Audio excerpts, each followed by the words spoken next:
this time, ladies and gentlemen, I'd like to introduce some dignitaries who are here tonight to help us out. First of all, the co-promoter for tonight, Mr. Tom Fierro. Would you please stand up, Tom, and take a bow?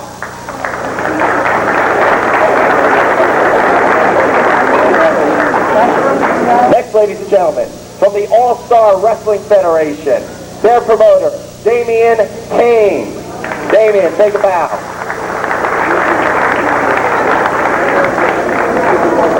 Next, from the NEWF, I'd like to introduce Dennis Whipwreck. No relation. Next, ladies and gentlemen, I have a very special introduction to make. He is the chairman of the UWA AAA Wrestling Promotion. Ladies and gentlemen, Mr. Ron Scholar.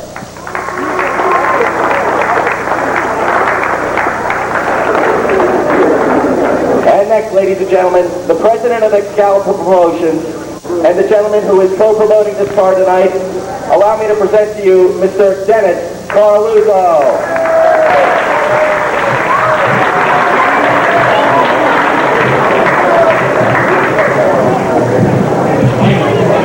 Make a couple quick announcements.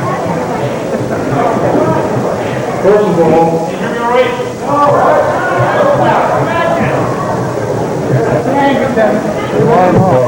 Here we go. All right, first of all, tonight, for those who know, is a fundraiser for the County Corrections Officers Association. I'd like to introduce some of their officers now. They can stand up and wave. First of all, Secretary for the County Corrections Officers, Frank Thompson. Their treasurer, Frank Francisini. Vice President Jimmy White. And the President, Mike Polino.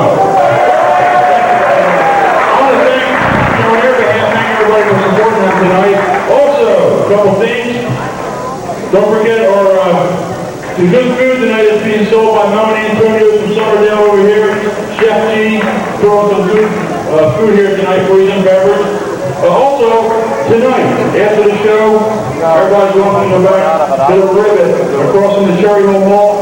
Come eat and drink with all the wrestlers and back there with a big party. Alright, I want to introduce a couple other people here. First of all, we have I'd also like to know that we have all the international wrestling magazines here tonight shooting this show, taking pictures, and we've seen them here. I want to do some of my fellow members of the NWA, the National Wrestling Alliance, which is the oldest and one-time largest sanctioned body of professional wrestling in the world. First of all, our attorney and secretary, Mr. Bob Trowbridge. From Major League Wrestling of Florida, Mr. Howard Brody.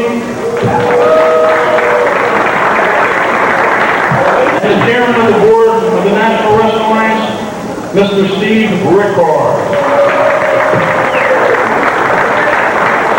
Tonight, there will be a winner for this belt. This is the National Wrestling Alliance World Heavyweight Championship belt. Some of you people have seen this before. This here is the most prestigious belt in professional wrestling, and tonight we will have a legitimate champion walking away with this belt tonight. Anyway, we'll be starting very shortly, and once again, thanks for supporting the County Corrections Officers and the NWA.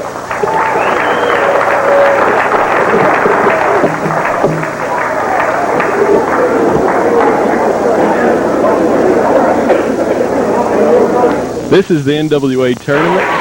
This is for the NWA title. I need to hear a little more noise. Are you ready for some more players? And we need a new ring announcer, I believe. Thank you very much. Thank you very much. Professor. Thank you very much. Right here on Outside Interference, we'll be bringing you all the action of the NWA Heavyweight Championship Tournament held in Cherry Hill, New Jersey on November, November 18th, I believe. Sounds good. Sounds good to me. And here he comes, the new wild thing of professional wrestling, the person that all the sheets and everybody's been raving about, and that is Dangerous Devon Storm. No, not Phyllis-Lee, Devon Storm. And not very familiar with Devon Storm, and his looks a little cocky. What style of wrestling does he do, Professor? He tries to do part Japanese lucha style. Everybody's saying that he's the next 1, 2, 3 kid. But let's judge for ourselves. To you, no good, bunch of inbred Cherry Hill chumps. I wonder where he got this one from. Have any idea how lucky you are? I actually came out here and lowered myself to perform in front of all of you. And since I don't have the time to come out there and rough up each and every one of you, I'm just going to have to make an example of this punk of wrestling tonight. The official in the ring is Scott Dickinson. And boy, that music sounds familiar, Tommy. Don't it, though? The TV taping the other night, I think I heard it 20 times. CDV's Southland Rise Again, a very popular song up in New Jersey, I'm sure. As the wild-eyed Southern boy, Tracy Smothers, is making his way to the ring, along with his posse, I guess, his bodyguard. And this is the first round of the NWA Heavyweight Championship Tournament. There's Bill Apter from Pro Wrestling Illustrated. Jose Caspero's brother. Oh, okay. The Bob Newhart of professional wrestling is what Jim Ross used to like to call him. And let's go to the introductions of the wild-eyed Southern boy, Tracy Smothers. Ladies and gentlemen, this is the opening bout in the NWA tournament. It is set for 1 fall with a 15-minute time limit. Introducing first, hailing from Pacific Palisades, California, weighing 232 pounds. Here is Dangerous Devon Storm.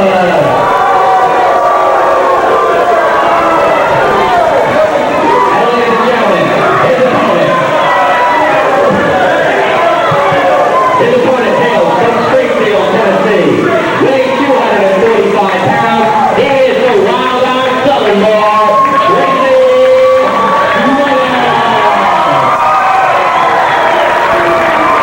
You can see the crowd does get in the Southern Boys early, Thomas. Okay. I think they give with anybody that would be wrestling Devon Storm tonight, the way he insulted him with the game. Devon Storm taking on the wild-eyed Southern boy Tracy Smothers in an opening round contest in the NWA Heavyweight Tournament. And we're underway. A little bit of background on Devon Storm is he's been in professional wrestling for just maybe a little over a year. He's had some knee problems. I believe he blew his knee out. And you can see his evidence on his right knee there by wearing the Jim Cornette Frankenstein brace there. And Tracy, we all know about Tracy, and Devon's got his hands full with wild-eyed Southern boy. What's does by Tracy Smothers, Tommy? Former two-time Smoky Mountain Wrestling Heavyweight Champion, former United States Tag Team Champion along with Steve Armstrong. The wild-eyed Southern boy Tracy Smothers is one of the top contenders tonight, one of the favorites going in to capture the NWA Heavyweight Championship. Also tonight you'll be seeing the likes of Jerry the King Lawler, the Dirty White Boy, the current Smoky Mountain Heavyweight Champion.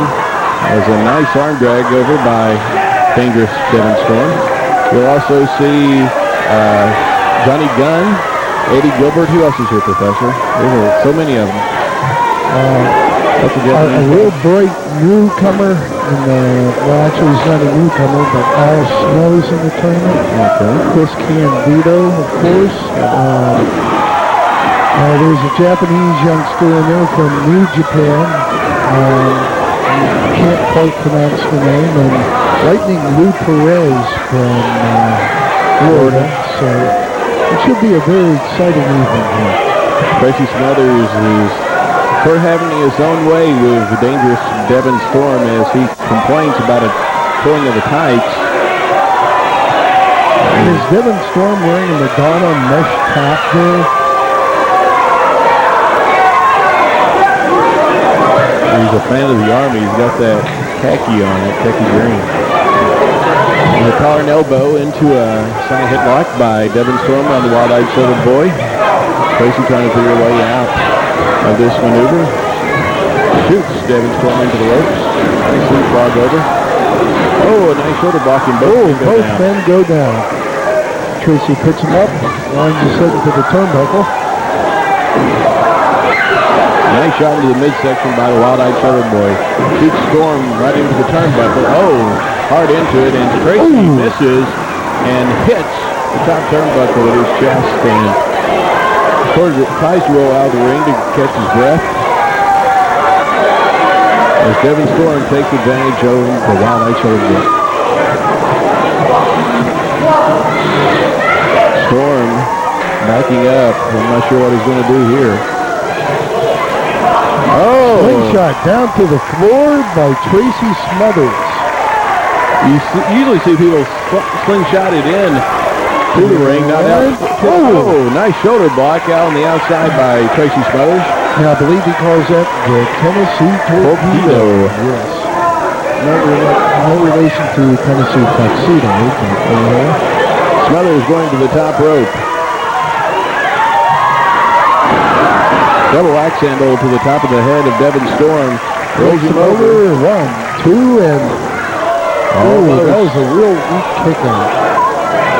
Smothers shoots him into the ropes again. Oh, he ducks a little bit too early. Set a little bit early, and Storm caught him with a foot right into the chest. Comes off with a punch to the head. A very weak-looking punch to the head. Now pushing Smothers out with his feet, pushing him out of the ring. And now Devon Storm's trying to do to Tracy what Tracy has done to him, and he's going for the... Oh!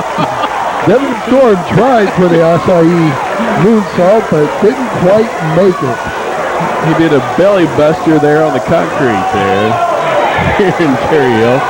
Which just goes to show with all those high-risk maneuvers. But amazingly, he's back up and giving power slams. Smothers is down. Uh-oh, is he going for the Jimmy Del Rey? I think he's taking a little bit too long. Yep. Tracy moves. He's going for the jawjacker, the signal for the jawjacker. This could be the end if he connects. Up to the top is Smothers, almost falling off. Yeehaw. And down. And this is it. 1, 2, 3. Tracy advances into the first round. Or the second round. Second round. Semifinals.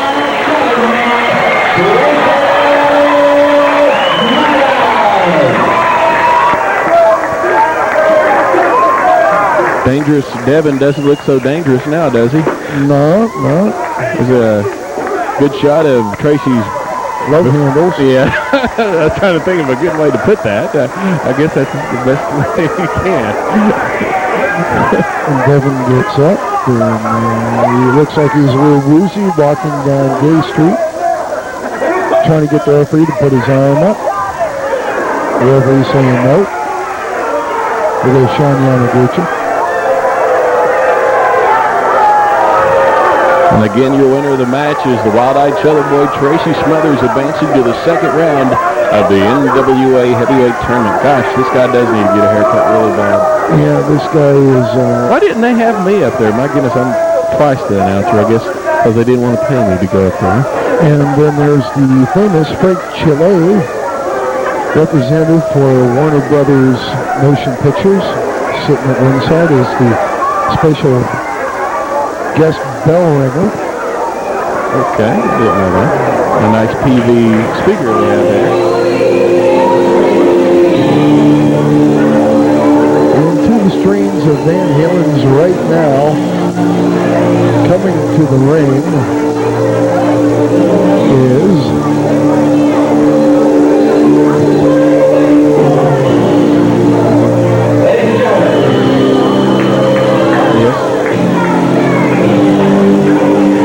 Something, you idiot.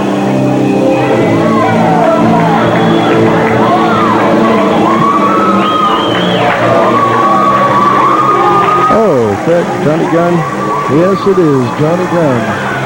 And don't ask me what it is with him, because I have no idea.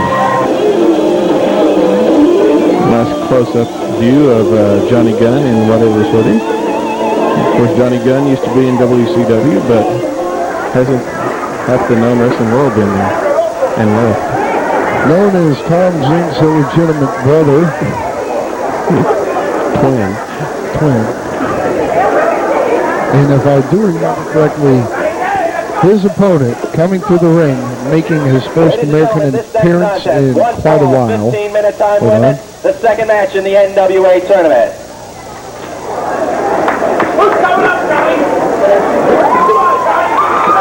Boy, this ring announcer is really pathetic. You wouldn't see me do that at a Morristown house show. Hot stuff, Eddie Gilbert. Hot stuff. Hadn't seen hot stuff in a while. Of course, a lot of people in Memphis haven't seen hot stuff either because he's no-showed several times and left promotion. Although actually they did see hot stuff last Monday night. Oh, really? Yes. Okay. And as the music turns on as he gets to the ring. He's in the ring. And he doesn't look happy. Well, it took him that long to find the Donna Summer CD at the tape store. Had to go back to the 70s section. And accompanied to the ring by his manager, A.J. Cuptown. Here is Johnny Gunn. A.J. who? Coattail? I thought he said. Actually, I could think of other Ladies things. and gentlemen, his opponent hails from Lexington, Tennessee. 230 pounds.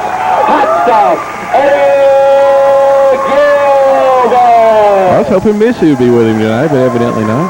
The former king of ECW, hot stuff, Eddie Gilbert,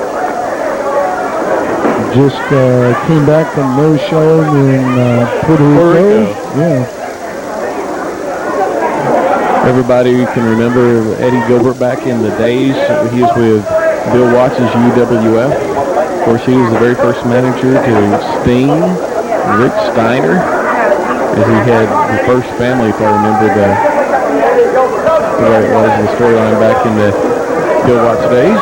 Actually, before Steiner and Sting, we had the Blade Runners, which was Rock and Sting. Sting, of course, being Sting, and Rock being the Ultimate Warrior. Okay. But let's Eddie speak.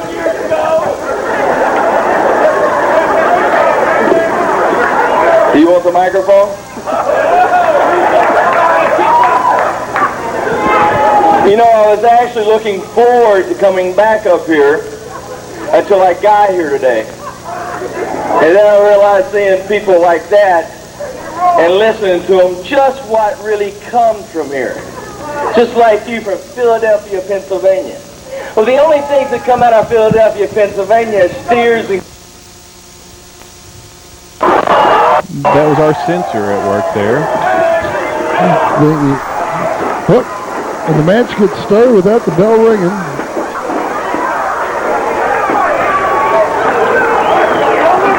As the phone rings. Let's go into the back phone right now and see who calls.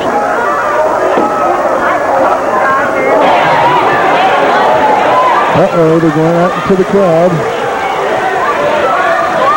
Johnny Gunn's following Hot Stuff Eddie Gilbert, and they're going into the walls. The fans standing up, it's hard to tell, but I think onto the back table where LNS Comics was selling their wares earlier in the day. I see a trash can going up and down. I don't know who used it on whom. But it seems to be Eddie Gilbert's expertise nowadays, following in the lines of Kevin Sullivan and Cactus Jack and several others, where they take the match more outside of the ring as compared to inside of the ring. What do you think about that, Tammy? That's it. Having some technical difficulties with Tammy's microphone right now. But back to the action. Hot Stuff just got pulled onto the top of a bunch of plastic chairs. He's climbing over the fans and through the chairs. And Johnny Gunn gives him a shot. And gives him, I believe he goes down. I wish this clown would get out of the way so we could see the action. There's a chair.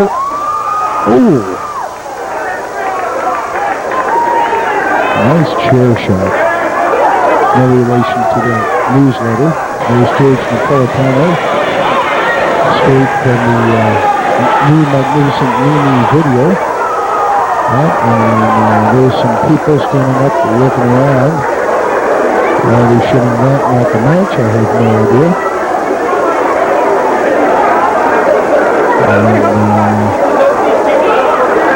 Whatever was going on over in that section of the arena, people seem to be really interested in what's going on because they're all standing on their seats.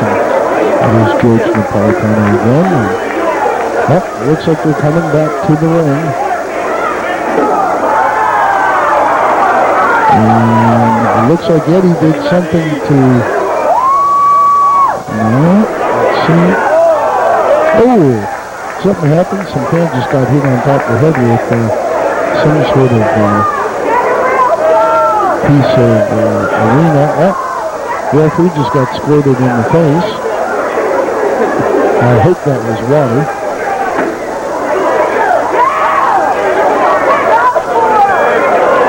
And the cameraman looks like he's a little punch drunk.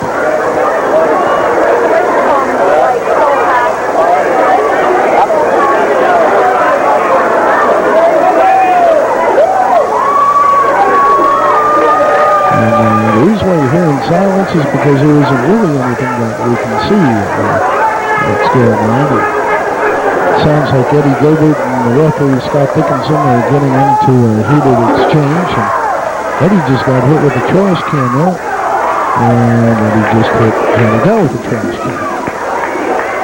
So hopefully here now, fans, we will be able to get back into the ring, the ringside area. See what's going on. There's an extreme close-up of the face. Eddie just gave him a good shot there. And Johnny Gunn's clutching his throat. He just whacked him with some sort of international object. That's how you politically correct people out there.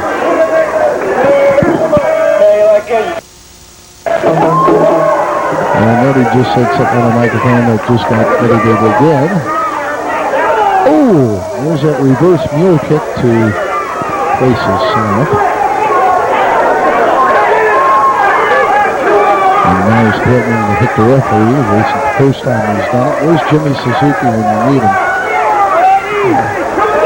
Jimmy Suzuki, otherwise known as one of the leading members of the First Family. And I think now we got Tommy's microphone fixed, so you don't have to listen to me. Aren't you glad? Well, we're going back to some microphone cord, and I think he's doing the gangster's gimmick where he's trying to hang somebody. And is this still the Gilbert Gunn match here? Yes. Okay. I love Eddie Gilbert's tights though. As Eddie Gilbert looks like has he had the advantage all along, or is it just right now? Nice hangmans. That's an old move that they used back in the 50s and the 60s. You don't see that much anymore. Referee trying to get the wrestlers back into the ring. Isn't there a 10 count that they have to get back in the ring by? Yeah, in the...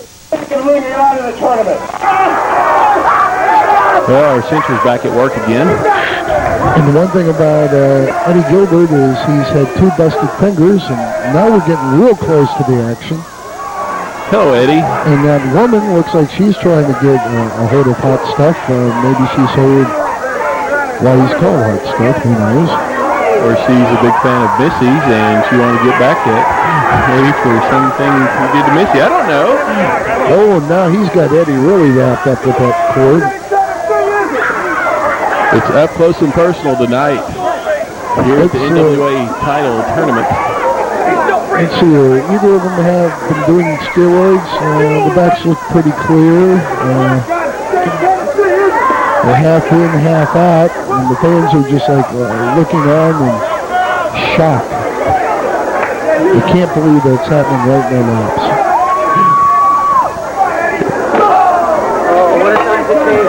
Well, the bell rang, or did... Actually, I think Eddie's bell was ringing. As it is again. And Johnny Gunn going to do some low-down tactics. I guess he has to combat the strategy of hot stuff Eddie Gilbert. let him just get the people to sit down. There we go. Oh! Real-known fact is Eddie Gilbert had 2 broken fingers going into this match, and he's been wrestling with 2 broken fingers. And Johnny Gunn. Here we go. 1, 2, 3. There you go. There's the winner. And he stole the victory with 2 broken fingers and feet on the ropes.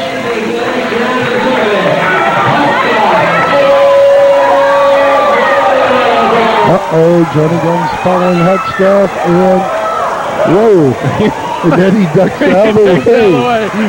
And the referee, so strong. Oh, look at that security guard. Maple is here tonight, Cherry Hill, New Jersey. Actually, that's Gino Moore. Not Super Mario from the other night, No, Gino Moore, who has wrestled extensively in Kansas City and has had many tours of Japan. Just ask him, he'll tell you all about it. I think I'll pass. Hot stuff, Eddie Gilbert moving on to the second round to meet up with the wild-eyed Southern boy Tracy Smothers in the NWA Heavyweight Championship Tournament. There's Jesse the Body Ventura down there with his beard and everything. Okay, now I believe we're going on to our third semi-final match. Quarterfinal match. Whatever. Oh, we got a Smoky Mountain Wrestling sign back there. Wrestling the way you like it.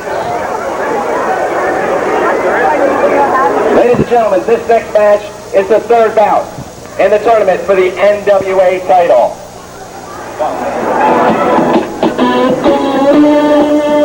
The referee for this contest, Gary Glitters, Rock and Roll Part 2. I feel like I'm at an ice hockey game. Someone go, hey! Oh no, this guy follows us everywhere. Can't get rid of him. Isn't it senior official referees? Mark Curtis? Yes. Now if I understand, he's the official NWA senior referee now also. Let's go to the ringing introductions and see if this ringing announcer can announce his name.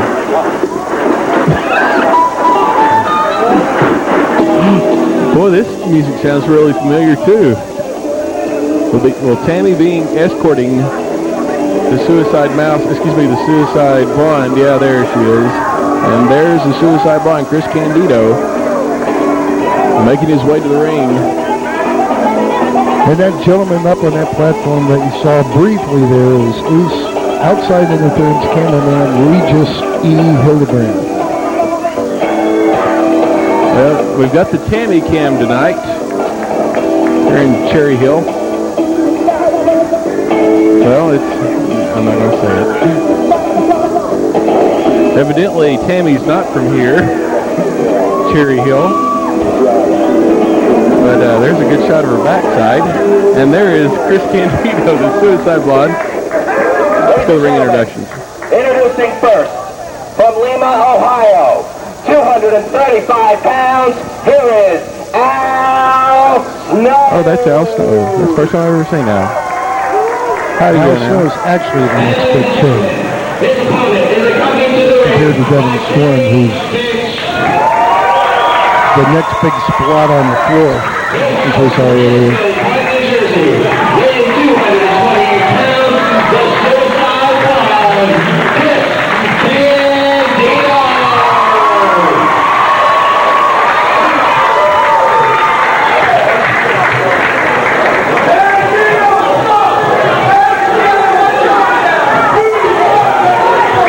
Chris Candido has his fans here too. Tammy sure is chewing, snapping that gun. I understand Tammy will be hosting or co-hosting WWF Superstars from now on. Not Superstars, but Saturday morning show, which is, what's it called? WWF Mania. Yeah. he'll be debuting this coming Saturday.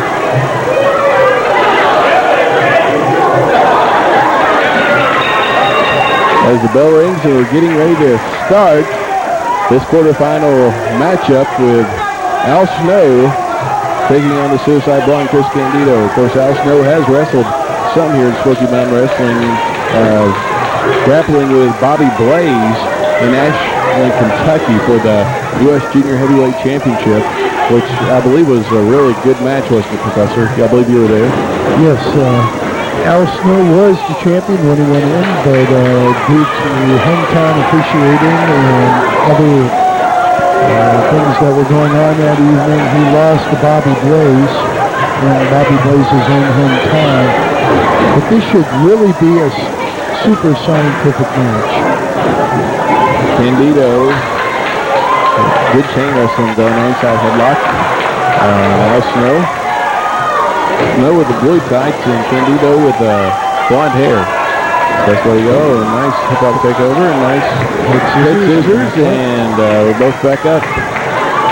Again, senior official for Smoky Mountain Wrestling, Mark Curtis, which means suspenders in Spanish, as we get our Tammy cam back on. He's officiating this match. Get out of the way, sir. Thank you. And you see Bill Apter, the Bob Newhart of professional wrestling there, and what's that guy's name? The other photographer, the Japanese guy? Yamaguchi?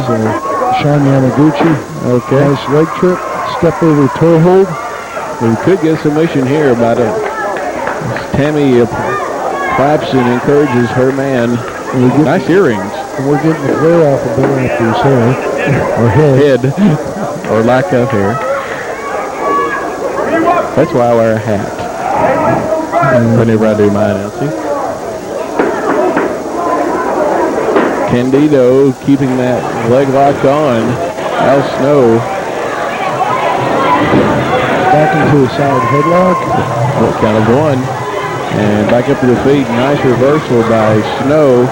And Snow, Snow holds on to the ropes and doesn't go into the, wasn't going into the ropes by Candido like Candido wanted to happen. Back on the ropes. Al Snow. Candido, for a punch, ducks, and he got him that time. Back into the side headlock and off into the ropes. Jump over the leapfrog up over. Whoa, he tried for an enzuigiri and right back. Whoa. So much action, we just can't call it here, folks. If it was Phil Rainey, he'd be calling it different names, so we're just going to let you watch and enjoy. And in fact, Al Snow's been wrestling since the age of 15 years old for the old ICW out of Lexington, Kentucky. That was the popular group. So he's been around for a number of years. He was a member of the Fabulous Kangaroos, managed by Al Costello, the original Fabulous Kangaroo. Candido. We're getting to a shoving match here. Tempers are flaring in Cherry Hill tonight. Anyway, the Kangaroos were, whoa.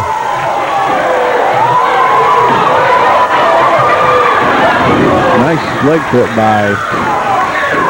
And that is not just your average headlock, that's a crossface. As we get back to our Tammy cam. Okay, cameraman, you can go back to the action. There you go. She seems very concerned about what's going on in the ring. And no, Tommy Noy is not doing the camera work outside, although it does look like his handiwork. They're coming back up to a solid base, and Candido looks like he's going for a topless, huh? Candido shoots Al Snow into the ropes. Nice go over. There's another leapfrog. Reversal after reversal here. Oh, a nice forearm into the back of the head. And a German suplex. 1, 2. I think that would have been an upset if we saw. He's going for urinage. The bathroom's in yonder, Professor. 1, 2. Nice baba chop. Well, actually, you can hear that one. I thought he was going to do a side slam, went into a backbreaker. Uh-oh. He's rolling him over for that Mexican move. It's called the rowboat. And you'll see why here in a second. This has got to be one of the most painful wrestling moves on the face of the earth. Because your legs are trapped, your arms are trapped, and your back is bowed out. Now, if I would just try to start getting that rocking motion back and forth, rowboat, rocking chair type maneuver. Candido is feeling his pain right now. You can see the expression on his face. Al Snow keeps on telling the referee to ask him, and he breaks the maneuver he didn't have to. Elbow to the back of the suicide blind, Chris Candido. Ooh. Karate kicks into the side of Candido. The next time the national audience will be able to see Al Snow is whenever you turn on the UFC. Oh, cover one, count of one. He'll be on the UFC Dory Funk-like forearms, UFC pay-per-view as the second to former amateur wrestler Dan Severn. Nice leapfrog over. Uh-oh. Boom! Oh. Nice toss. Candido picking him up and just slamming him back, and that has to hurt the neck and the back of Al Snow. Snow looks like he's on Dream Street. And Tammy's chewing her code.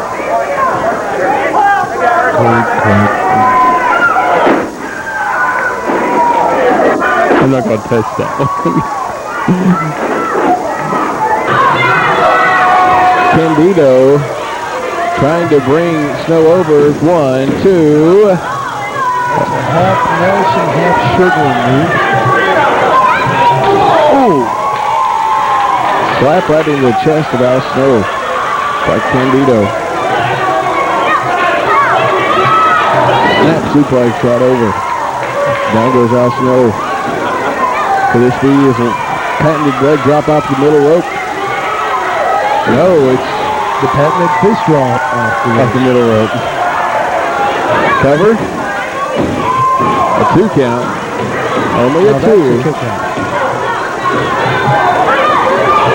Candido in the corner with Al Snow. Right hand to the jaw. Snow referee marker is warning about the punches. Oh, hard into the turnbuckle and down goes Al Snow. As Candido proclaims himself the world champion. A little more information on Al Snow. He is basically a man who can wrestle any style. He can wrestle strong style, he can wrestle Mexican, he can wrestle Japanese. Ric Flair's here tonight. No, it's Al Snow. Oh, nice clothesline. Down goes Candido, and both of them are outside the ring. He can work American style, he can work Mexican style, he even has his own gym. Tammy from behind. Raked them in the back, and here comes Candido. Referee Mark Curtis telling Tammy to get back to her corner. Well, I'm sure the other cameraman will pick up on her. Yeah, as soon as she gets back there. Al Snow with a couple of, there's a thumb to the eye of Al Snow by Candido. Candido pushed the referee, and the referee gets a shot back. Camel clutch. No, it's just a chin lock, isn't it? Reverse chin lock. Well, this could be considered a camel clutch. If we can get this fat lady and Bill after me, by the way, we'd have a good shot. There we go. Actually, that fat lady is Phyllis Lee, who is allegedly Al Snow's grandmother. Oh, I thought it was Brian Lee's wife. Well, she loved me for saying that, but...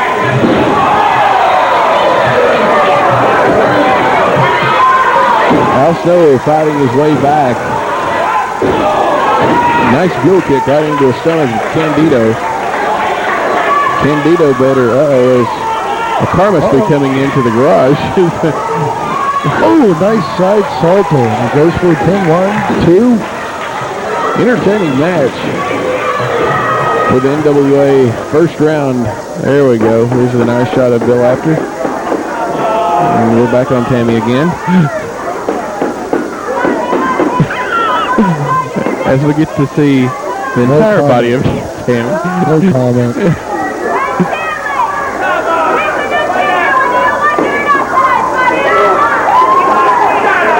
Tammy with a few words for Al Snow.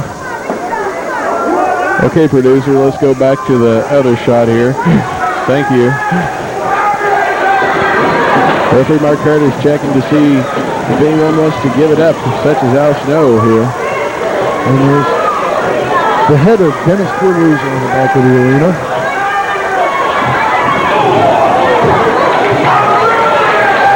Candido shoots.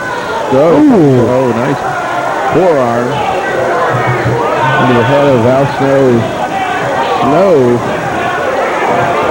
Uh-oh. There's the urinage. Again, the bathroom is down the hall, Professor. Candido, with that nice maneuver, is now going up to the... Actually, I thought it was Al Snow that delivered the maneuver. It was, but Candido was up first. Swan dive, he misses. Al Snow moves out of the way. Now Al Snow is going to make his way up to the top turnbuckle. Candido up on his feet. Ooh. Oh! We got our first soprano singer of the night, Candido.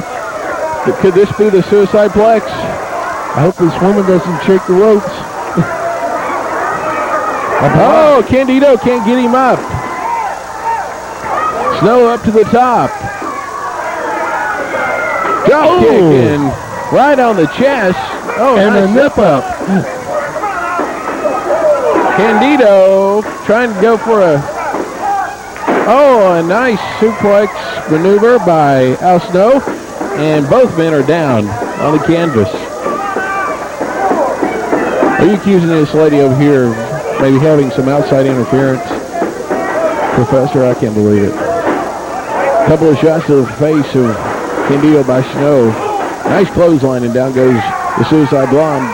And now Snow catching his second wind. Candido begging off a little bit into the corner. Nice boot into the midsection of Candido by Snow. Oh, I thought he was going for a backdrop. Comes down with a powerbomb. Count of 1, 2, almost 3. But that is a different type of powerbomb that I've ever seen. Yes. Thought he was going to go for a backdrop, but caught Candido in the middle of the air. Here we go. Here's the typical. Is he going for a super?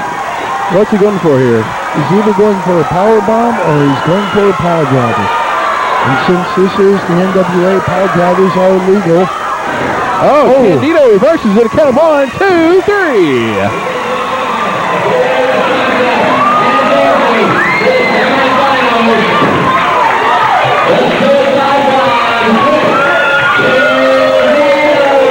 Candido reverses the power bomb and comes up with the 3 count on Al Snow and advances to the semifinals in the NWA Heavyweight Championship Tournament here in Cherry Hill, New Jersey. Getting some congratulations from his girlfriend and manager, Miss Tammy Sytch. Great match, and that's uncharacteristic. Well, this is Jersey. He is home, so maybe he's showing just a little bit of class for one night. As long as the people here at Smoky Mountain Wrestling don't say, I guess it's okay. Tammy and Chris move on to the second round of the NWA Heavyweight Tournament here in Cherry Hill. As we get ready for our fourth and final quarterfinal match. I believe Jerry, no? Two more, excuse me. This is the fourth bout in the tournament. It is set for 1-4 with a 15-minute time Referee Mark Curtis looks like he's taking a dump. Speaking of taking a dump, here is Jerry the King Lawler. You want to tell an interesting story about the King when he left the WWF? Jerry, why does my crown have a load of crap in it, Lawler? That's Steve Kearns, I'll tell you why. Jerry the King Lawler from the USWA and also the WWF, who will be heading into Smoky Mountain Wrestling in January for the Bee Gees night out. That's the Super Saturday Night Fever in January the 28th, I believe. Burn it, baby, burn it. Now you're going to be wearing your platform shoes and silk shirts with the gold chains, doing your gangsta gimmick that night. Just flick the hair back like John Travolta, or John Revolting, whatever you call him, and I'll probably pick mine out to be to the old opera state that it used to be in. well, let's hear some inspirational words from the King, Jerry Lawler. You know, I wanted to ask you something first. Why don't you do something different with your hair, like wash it? Tell me, how does it feel to have a bad hair day every day of your life? Stand-up comedy by Jerry Lawler. I have made my royal appearance here, and not one of you morons or peons got down on your hands and knees and kissed my royal feet as I came in. Well, if Jim Cornette was here, he probably would, because he got through kissing the boys' feet 4 times at Thanksgiving Thunder. But as I look out here at all of you idiots, I begin to realize why this has got to be, without a doubt, the ugliest gathering of idiots that I have ever seen in my entire life. He hasn't been to Smoky Mountain Wrestling yet, has he? Oh no, Memphis isn't too far away. Look at this girl right back here. Look at this one with the long blonde hair. The yellow. That's a nice yellow blouse. It goes good with your yellow teeth. He kills me. Yes, it's Saturday night at the Improv. Man, oh man. Look at those little morons back there with the Burger King crown on. Now I see why some animals eat their young. Sit down, you 3 little idiots. I bet when you were born, kid, your mother got a ticket for littering. Is that right?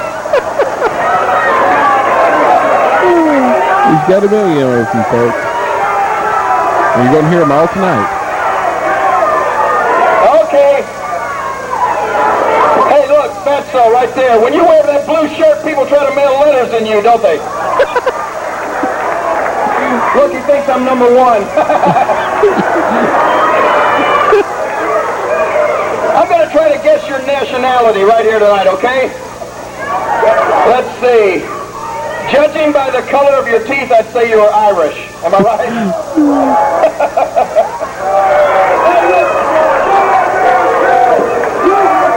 I'm going to give you morons one more chance. After I beat my opponent and leave him laying flat on his back right here, I'll be walking down that aisle and I will let each and every one of you get down on your hands and knees and kiss my royal feet.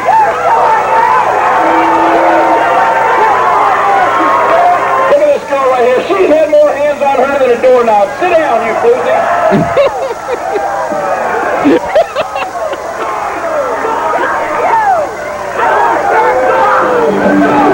She's very loudly proclaiming what she'd like to do to Jerry Lawler. Yeah. I think I recognize this music too. Except the thing is I think she's a little bit too old for him, so. Yeah, she's about 10 or 12 years old.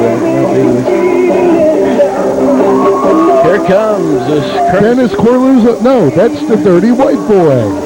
the current Smoky Mountain Wrestling heavyweight champion. The popular hairstyle tonight. The dirty white boy.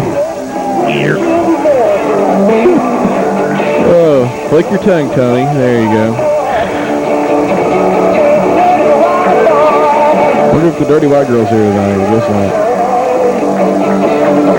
The tongue that's made a million women wet. The dirty white This boys. match is set for one fall, 15-minute time limit. Introducing first, weighing 235 pounds and hailing from Memphis, Tennessee. Actually, this is the battle of the Tennesseans. Lawler from Memphis and White Boy, as we're about to find out. That's from Bucks North. 248 pounds. Ladies and gentlemen, hails from Bucksnorth, Tennessee, weighing 250 pounds. He gained 2 pounds. The dirty white boy.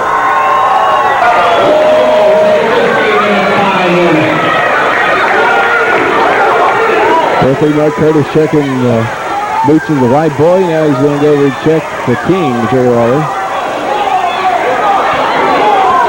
As everybody's looking towards the aisleway. For what reason, I'll never know. Is it? Could it be? Yes. It's Mr. Man.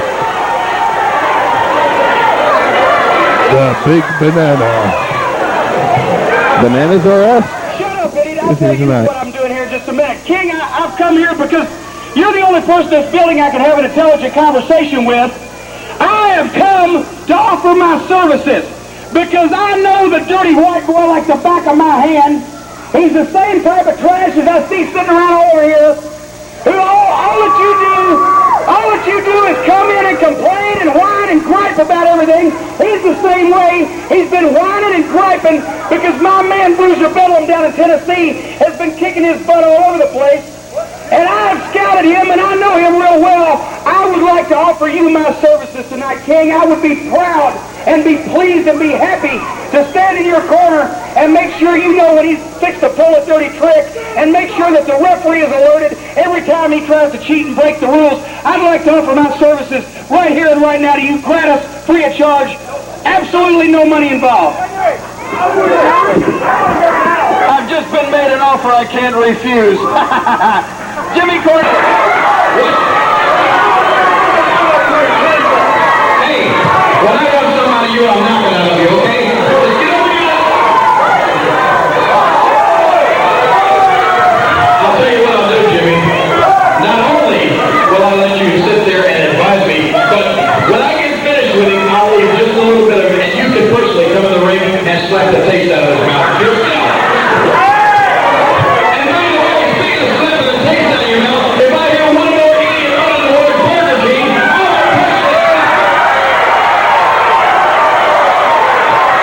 Well, he asked for it. He got it. Toyota.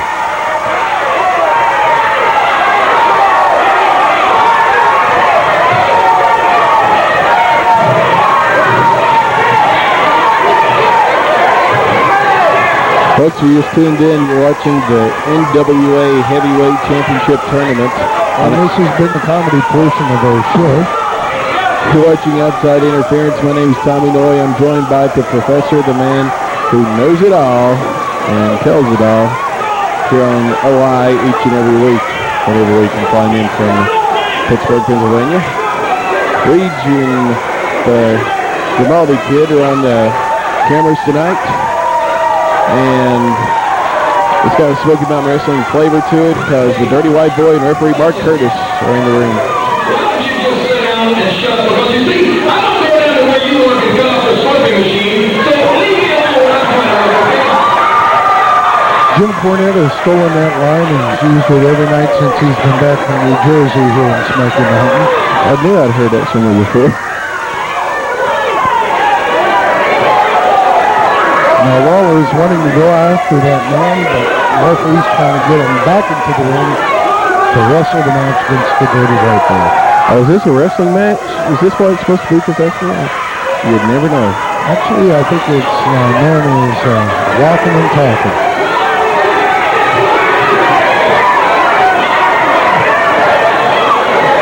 White Boy's walking and the King's talking. Oh, referee Mark Curtis. Wow. Referee Mark Curtis, I just let him go out there and get jumped and sued and Slashed. that's Kentucky. I keep on forgetting wrestling in New Jersey here for the NWA tournament. In Smoky Mountain Wrestling territory. Dirty White Boy against Jerry the King Lawler. They will be wrestling. See up north, they just sue you. That's true. They'll be wrestling at Super Saturday Night Fever. And you're getting a preview of it right here as a collar and elbow lockup with Lawler. And White Boy, Lawler swings and misses, but White Boy does not. King cowering off in the corner. Telling the referee to admonish White Boy for using his fist. And the referee's telling him, I saw you use ridiculous. So don't even try to tell him that it's an open hand. Well, if you do look at it another way, Lawler was the first one to 12 points. There's this white boy sitting on it.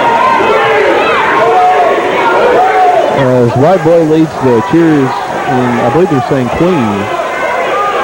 It's either Queen or Queer or something, I can't tell.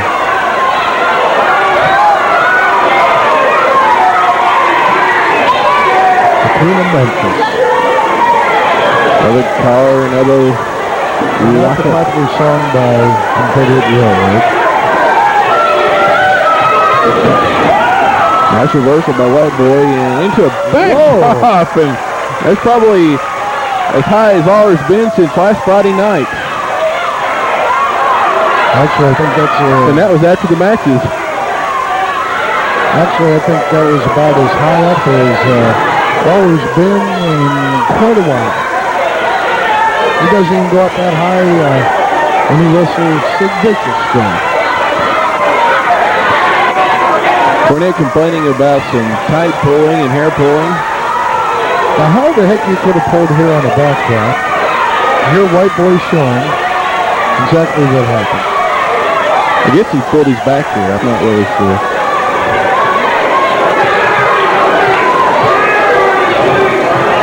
The fans are still on Jerry the King Lawler here at Cherry Hill. Solidly behind Tony Anthony, the Dirty White Boy.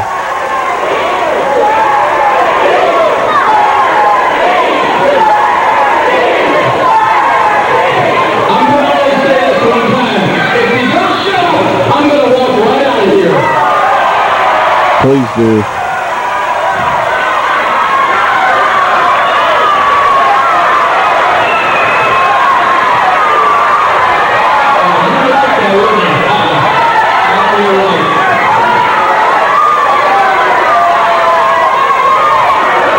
Well, we've been going at it for almost 10 minutes, and we've seen one wrestling move.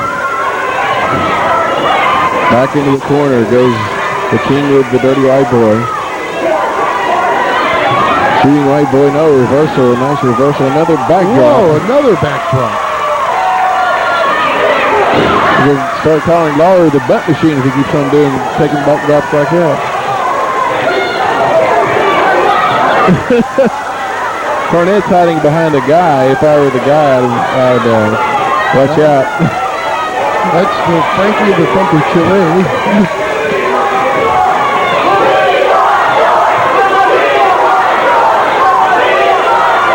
We want Doink. Our Doink was actually at the show, except it was Drink there with him? no, it was Doink Moraldo. Doink is a clown in several names. Doink Born, Doink Turn, Doink Apollo, just the name here. Doink Moraldo. Uh-oh, trying to hip-hop him over. And White Boy said, this is how you do it. A high deal.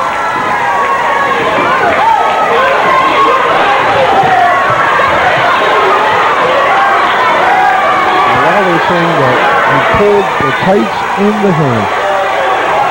Banana Man, of course, agrees. He's probably been offered a banana split later on tonight after the match is over.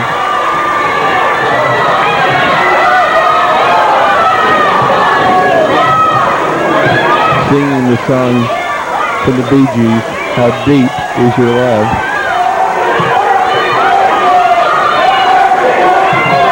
So get back to the match. Any comments or jokes about bananas are responsible by Thomas Murray, and those views are not expressed by the professor.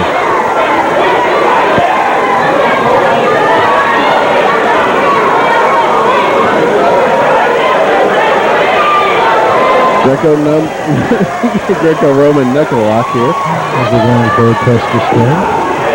Lawler, little dirty tactics there. Winning the advantage on the dirty right boy. Nice side headlock by the King.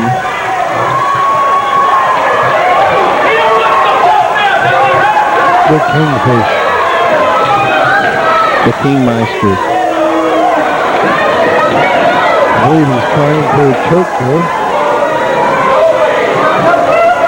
Referee Mark Curtis asking the crowd, and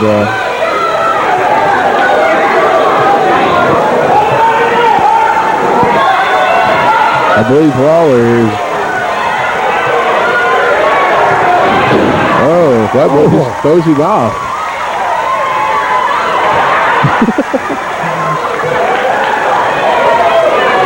Well, Lawler won't be able to sit on a torch seat right tonight. Well, that's the most I've seen Lawler fly. Is there a real referee in the house? oh! You want to you not see him pulling my tight and pulling my hair every time he touches me?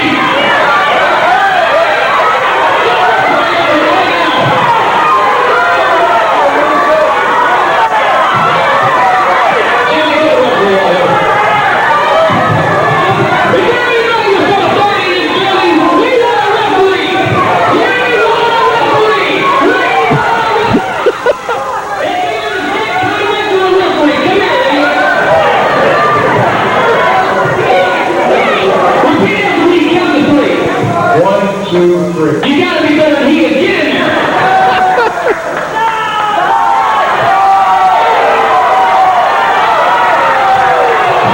So Cornette doesn't like referee Mark Curtis.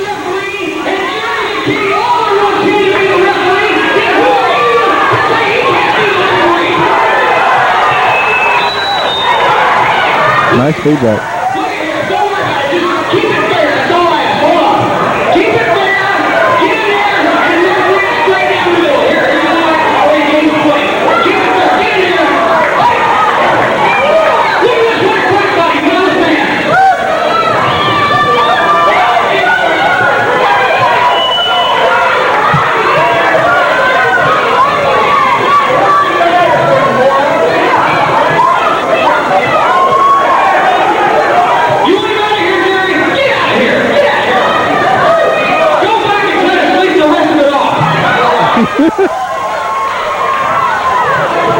Oh, that took about 3 minutes. Referee Mark Curtis's integrity has been questioned by Cornette and Lawler, but what else is new? Yeah. Not that anybody would ever question James E. Cornette's integrity. No. 1, 2.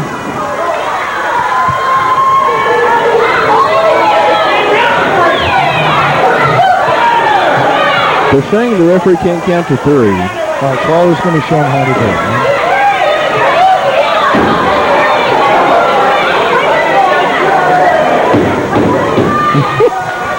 Okay. Does that go both ways? I think we're about to find out. Right boy in a collar and elbow. Nice slam.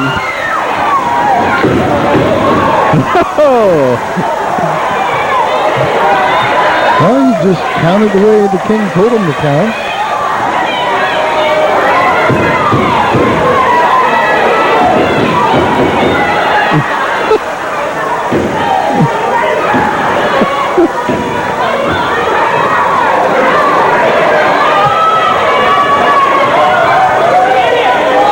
Shakespeare in the Park. We're going to test that theory again, I believe.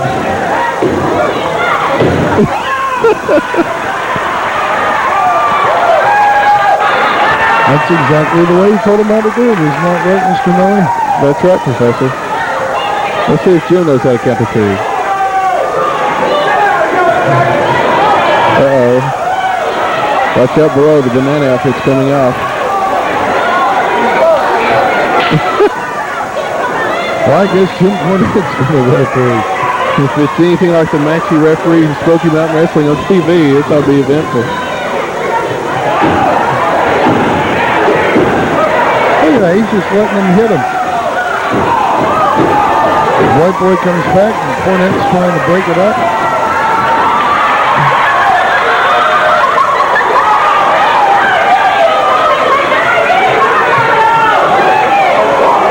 They look comfortable doing that, don't they?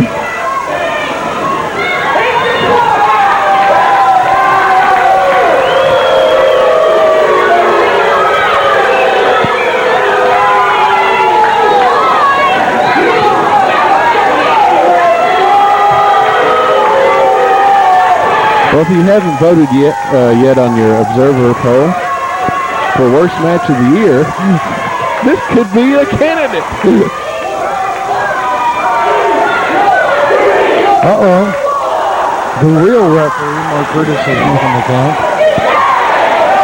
Cornette and Lawler in their warped minds think that the match is over, but it's not. Hey, he already won on his ball by the dirty white boy. He told me to be the referee. I always do what he says.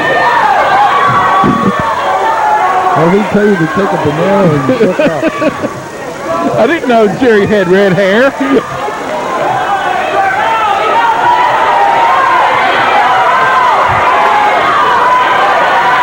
As referee Mark Curtis and Cornette are going at it, arguing that is.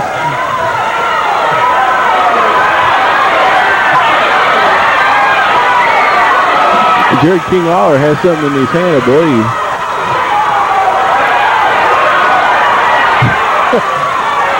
Can referee Mark Curtis turn around and see what it is?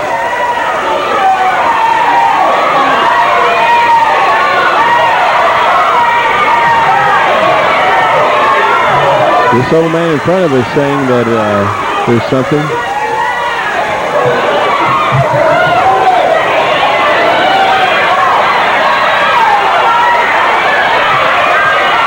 There's the doorknob woman standing up there telling Cornette that he's got something in his tights.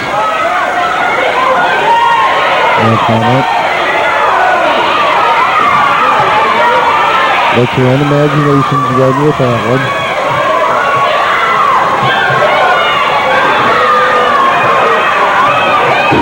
Lawler nails him. Down goes White Boy. And Lawler's either adjusting himself or hiding his foreign object there in his tights.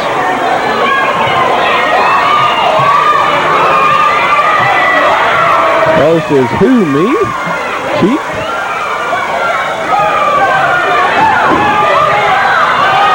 He should have went ahead and gone for the pin while White Boy is down. White Boy making his way back up to his feet. Now Lawler's saying that White Boy's been drinking. There's a left hand. And matter of fact, I believe White Boy does wrestle better when he does drink. Right hand and down goes White Boy. And Lawler's got that laugh that sort of reminds me of, what's the name of that? Brian Christopher. Yeah, it's the same type of laugh. Goes up close and personal with the banana man. Head first into the turnbuckle. White Boy reeling now. Another right hand by Lawler. The second. Third. Cornette with a racket shot right into the face of the Dirty White Boy.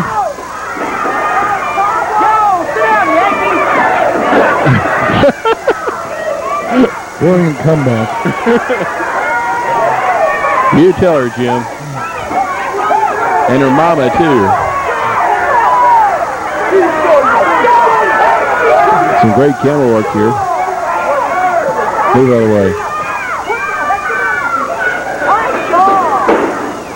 Head first into the other turnbuckle. I think it's time we switch up to the other camera, don't you, Tommy? Yep. You hear that, producer? Time to switch to the other camera shot. Lawler, snapmare over. And there's the famous Jerry Lawler fist drop. But he should be going for the pin. Lawler doing a couple of push-ups.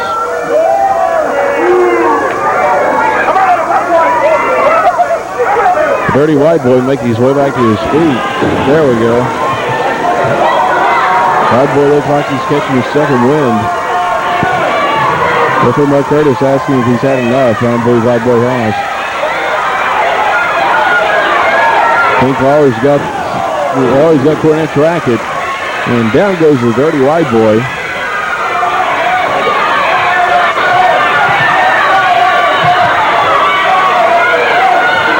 Where did the tennis racket go? It's in the back of Lawler's pants. Jim says, hey, well, let me see what you got in the back of your pants. There you go. You got that.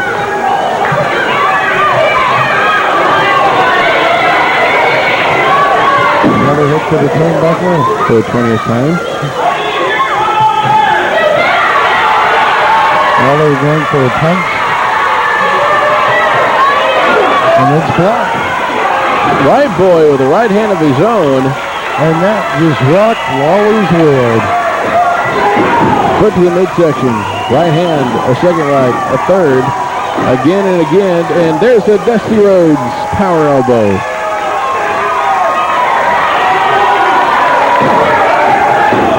Another couple of stomps to the midsection. White Boy taking it out, street fighting with the Jerry the King Lawler, just throwing the rule book out the window. And White Boy's not really known for his scientific skills. He's known more of a brawler, and looks like Mark Curtis just got plumbed in the eyes. Here comes Cornette to the ring. Wind up and Swing and a miss. And down goes Cornette, and that referee's calling for disqualification, I believe. Ladies and gentlemen, the winner of the contest as a result of the qualification,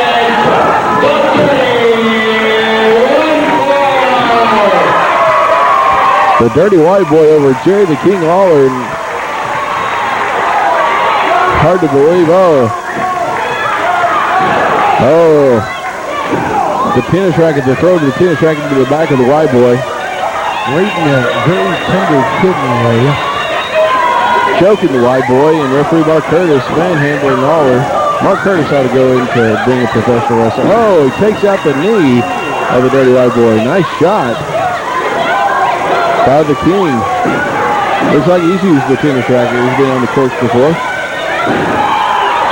Damaging the knee of the Dirty White Boy is the King, Jerry Lawler, with the help of Mr. James E. Cornette, elbow down on that knee with that tennis racket. Here we go again. Flying tennis drop. The flying racket drop. Working on that knee, can the Dirty White Boy even wrestle after taking this much abuse in this match? I believe somebody's coming. Yes, referee Mark Curtis is coming with the other referee. And Al Snow. And down goes Jerry the King Lawler. Now the ring goes James E. Once again, the winner of this contest and advancing to the next round in the tournament, the Dirty White Boy. Tony Anthony, the Dirty White Boy, wins this contest, but how far can he go after taking that abuse after the match? We'll have to find out and see if he's able to continue.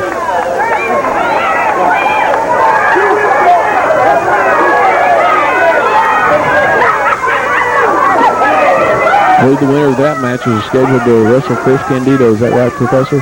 Yes, it is. So now an injured Dirty White Boy is going to end up wrestling Chris Candido. Watch out for Lawler. He's got, is that microphone cord? Some type of rope. He's got around to throw to the Dirty White Boy. At least Al didn't try to do a Sai moonsault and splat himself on the concrete like we saw before. Up close and personal look at Jerry the King.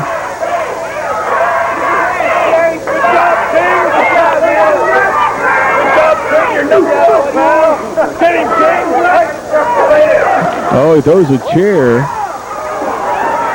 Al Snow.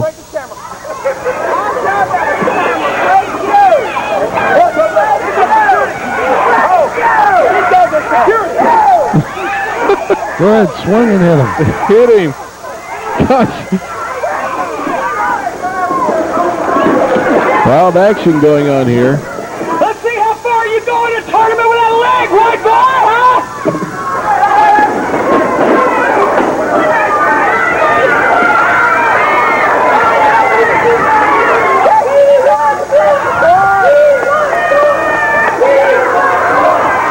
As the kiddies are saying, we want Doink. You can have Doink.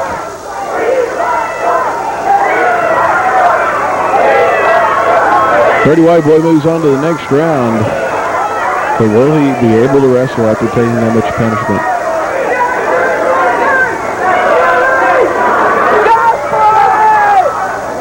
Oh, 4 shots in the head, and he still comes back. Reeves picking it up. Oh, great action there. White Boy still hanging in the ring. Referee Mark Curtis looking over the situation. Ladies and gentlemen, once again, the winner of this contest and advancing the Dirty White Boy. Must have been one of those Hollywood stunt chairs that they used there at ringside. Must be, because he got about 2 or 3 good headshots in and didn't even slow him down. Tommy, what do you say we take a timeout? For a smoke break. And the Slurpee break. Okay. Good deal. We'll be back after this short break.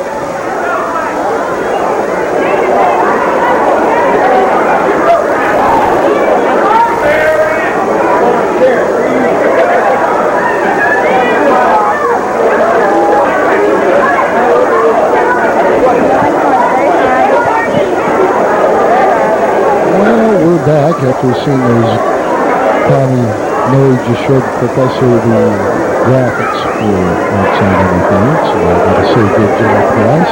Yeah. We just took a little break there to get something to drink and let the professor go out and take a smoke break. Something to smoke. So what do you think of the NWA tournament so far here? Let's do a recap. I think the best match so far is the Candido Al Snow match. 1 fall, 15-minute time limit.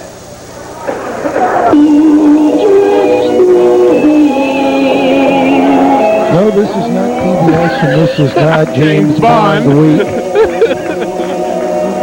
this that Japanese guy? Yes, I believe his name is Osamu Nishimura. Easy for you to say. So during this match, if I say the Japanese guy, here he is, you'll know who I'm talking about. Yes. We shall just call him Nishimura. Nishimura. I think I know short.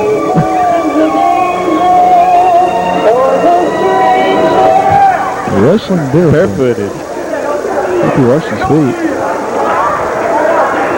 And who's he wrestling? Lightning Lou Perez. Okay. This is Lou Perez. Let's see.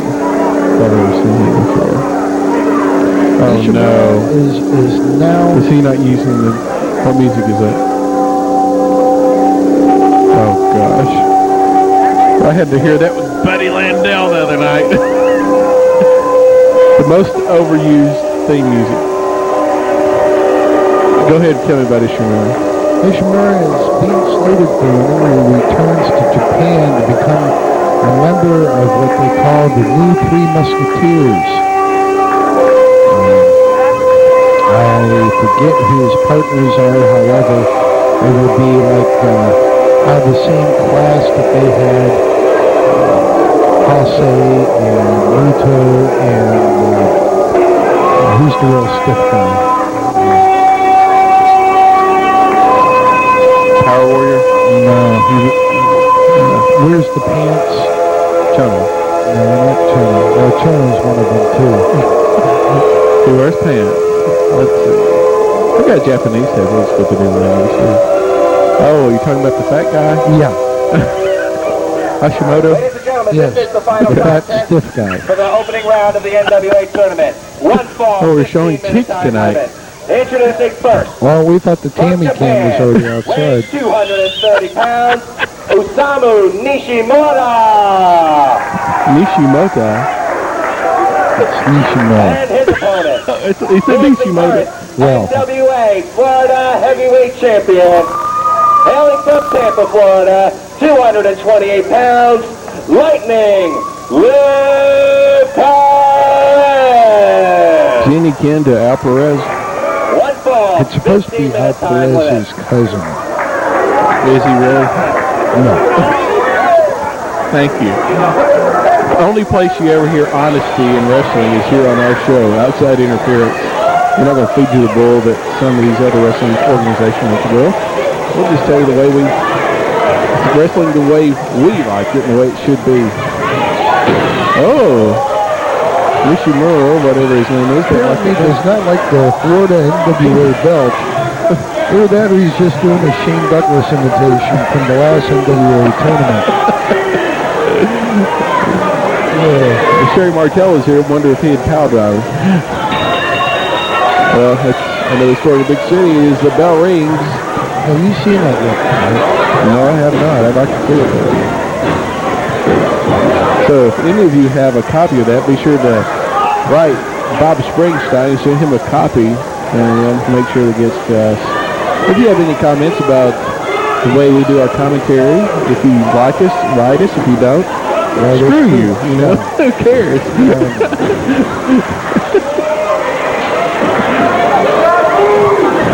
Tommy, you're becoming more and more like Paulie and Todd Gordon, burning every bridge that you cross. Oh, that's true. We can take criticism also, I think. Yeah, that's right. If you don't like something we say, let us know here, and we'll try to improve.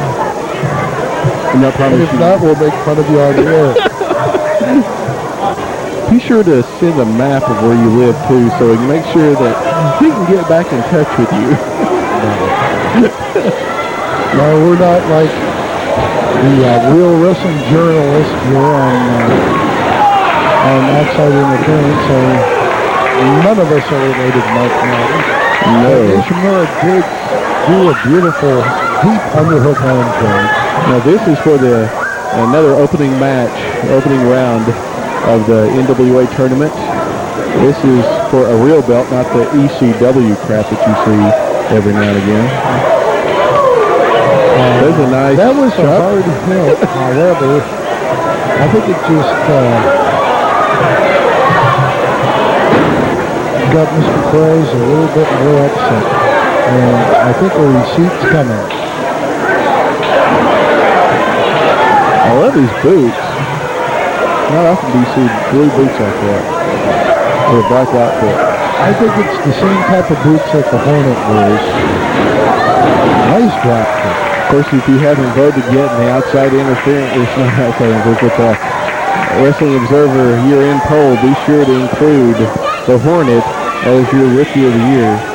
Remember, he did win the Smoky Mountain Wrestling TV title. He held it for a couple of weeks. And he also got knocked out by the Dirty White Girl. Of course, Anthony Michaels got pinned by Tammy Sytch, and he's on the list. Yeah, except that was dude. Oh, nice butt drop, and he missed. Those cheeks are really flying on you. Well, is he going to kick him in the stones, or where's he going to kick him at?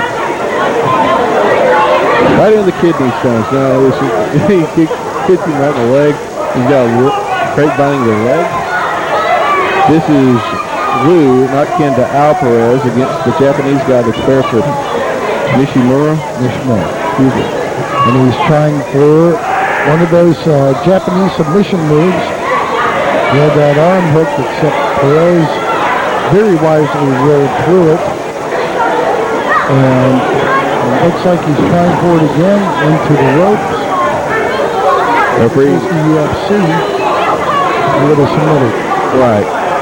So if he got into the ropes, he got 2 points subtracted from the score. 5 minutes into the match, 5 minutes. And now Lou Perez seems to have gone to the Fury Lawler, and everybody else is school of wrestling when it comes complaining to hair pull. Tap this left. And a pull down, probably by the head, I'm not quite sure. This referee Scott Dickinson doesn't have much of that, so I think he's gone for the same barber that Tommy Miller. And I can say that to Scotty. Put him down by the hair again. Now Nishimura saying, hero.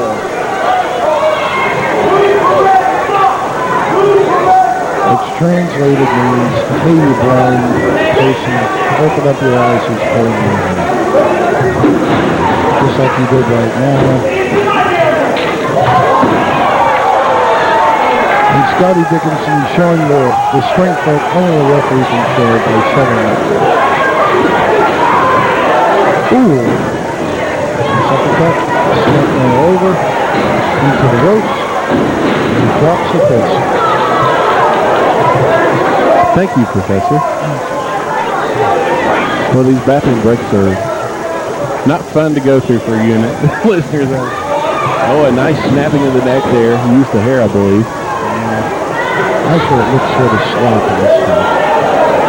A sloppy pulling of the hair there by Perez. Back into Perez, and now everybody's trying to do the body eating punch. Oh. Looks like Otis Campbell on a Saturday night. And there's that Hiro Matsuda influence on Nishimura, doing those barefoot stops and he goes to the leg. Yanks him out by the motorcycle boots and drops down on Andre the Giant. God rest his soul. Except maybe 4 feet shorter and about 6 feet under. Yeah.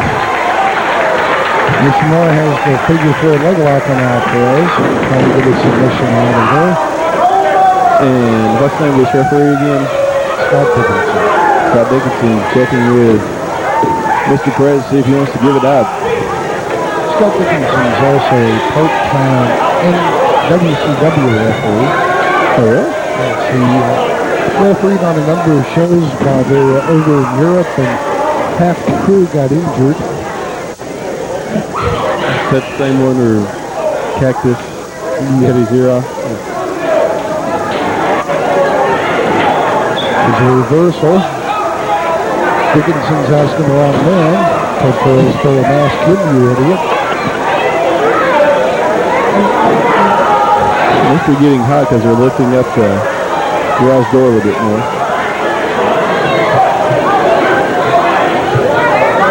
And outside the ring goes Perez, and out after him is the Japanese guy. Guys, no. ECW's across the river. This is supposed to be a wrestling match. Now get inside the ring. I think he got Grimaldi's chair. The Grimaldi kid was chairless. And I think... Call for disqualification, my goodness. How's this a disqualification, Professor?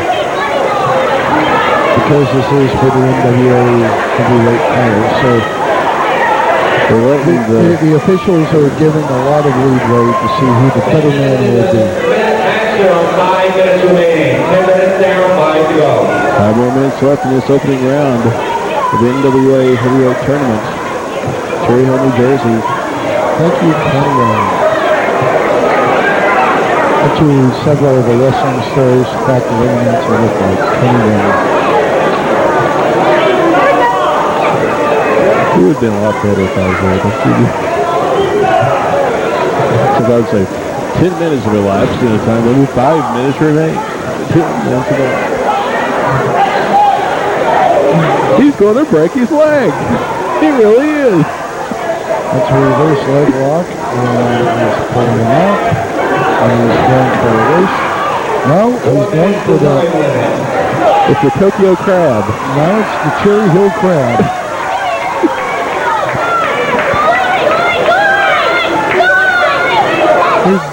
Wow, these kids shout for Doink. Uh-oh, it's Scorpion Deathlock, Sharpshooter, whatever name you want to call it. And Perez kicks out of that situation. Actually, I think he poked him in the eyes. Or poked him in the eye. Or stepped on his toe. He might have had an ingrown toenail and he probably did something with his toe.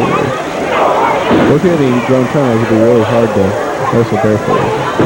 Another falling fist drop. Go for the cover, count of 1, 2.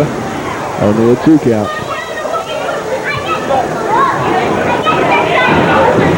Perez has a front chancellery on Cheeks Nishimura. It's showing us how we got that nickname right now. Of course, referee Mark Curtis has been called Buns of Steel, if I remember, in Smoky Mountain Wrestling. No relation there.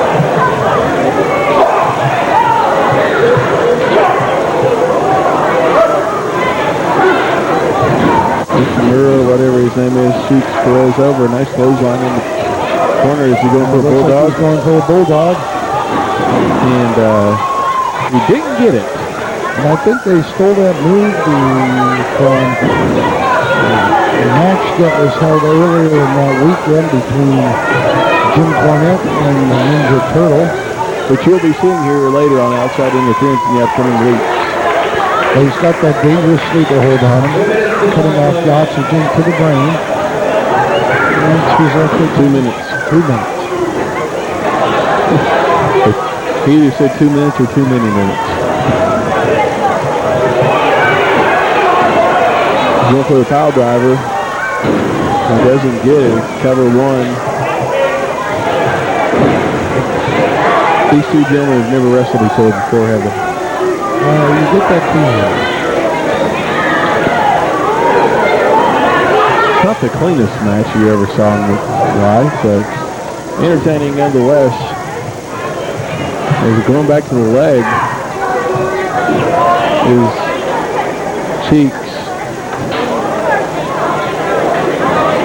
Crowd just a buzz, and we got two Japanese photographers right in the way. He's going for that arm submission. He's got a figure 4 arm bar on there. 1 minute to the time limit. 1 minute to time limit. 1 minute left. Watching the UFC pay-per-views, you can tell that once proper... Oh, jeez! That was the power bomb from hell, folks. There's the right way and the wrong way to do a power bomb. You just saw the wrong way. How he got out, how he kicked out of that, I have no idea. He's going for a gut wrench right there and missed out. Bridge over. 2 count. The crowd's just really into this match. Kind of 1, 2. Another 2 count. 30 seconds to time limit. 30 seconds remaining. Need to go for some pinning combinations here, guys. And it looked like Nishimura was trying for the German suplex specialty. 1, 2. And only 2. 10 seconds remaining, I believe. Thank you. Sunset flip. 1, 2. Kick out.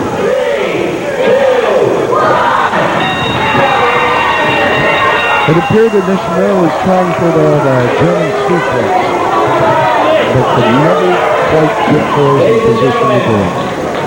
The 15-minute time limit has expired. The referee declares this bout a draw. But since it is a draw, both of them are out of the tournament, aren't they? Under the stipulations, both men have been eliminated from the tournament. Thank you. Kenny Wayne. We appreciate that information. Both men are out. That means, is there any more matches left in the first round, Professor? No, I believe that was it. So that means White Boy gets a free pass into the next? No, which means in the semifinals you'll see Tracy Smothers against Scotty Gilbert. Chris Candido will wrestle Tony Anthony. We've already right there. And then the winner of those 2 matches, the winners of those 2 matches will go on into the finals.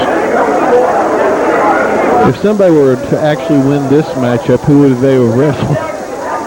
Good question, right? It probably would have been a wild Ladies card. and gentlemen, this Oh, okay. next contest is scheduled for one fall with a 15-minute time limit. Why shouldn't the time limit increase as the rounds go on? Wouldn't you? I mean, usually you see that in tournaments. Well, due to several other matches that were on the show. Now, what is this?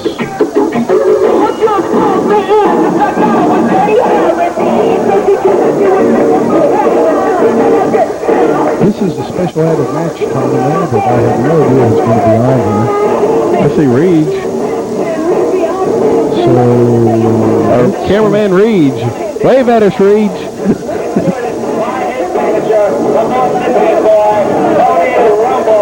Oh, the Boston Bad Boy, the BBB. A relation to the KKK. The gangsters be glad to that. Who is that? That's the Boston Bad Boy, Tony Wonder. Never have seen him before. He's a big Northeastern manager. Who's he going to be wrestling? No, he's supposed to be managing Oh, okay. somebody. Love the Bruins shirt.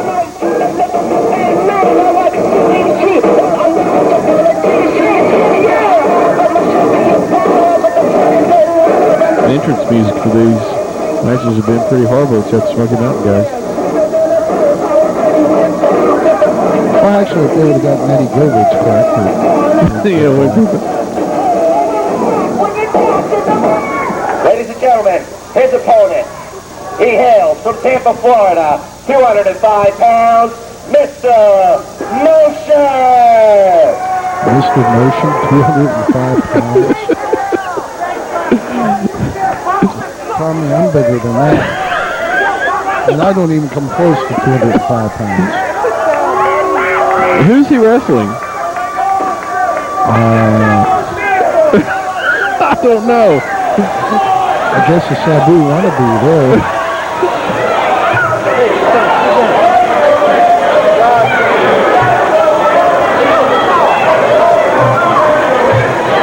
Well, Mr. Motion there at 205 pounds, just give it about a minute into the match, and that body that you see him sucking in his gut and everything, you will see a stomach on there before you know it. Must be Ultimate Warrior fan with the little shimmies there on the boots. The strings. Either that or he's a Rock and Roll Express fan. Heaven forbid. There's a lockup. Goes to the ropes. And who's the Sabu guy? I have no idea.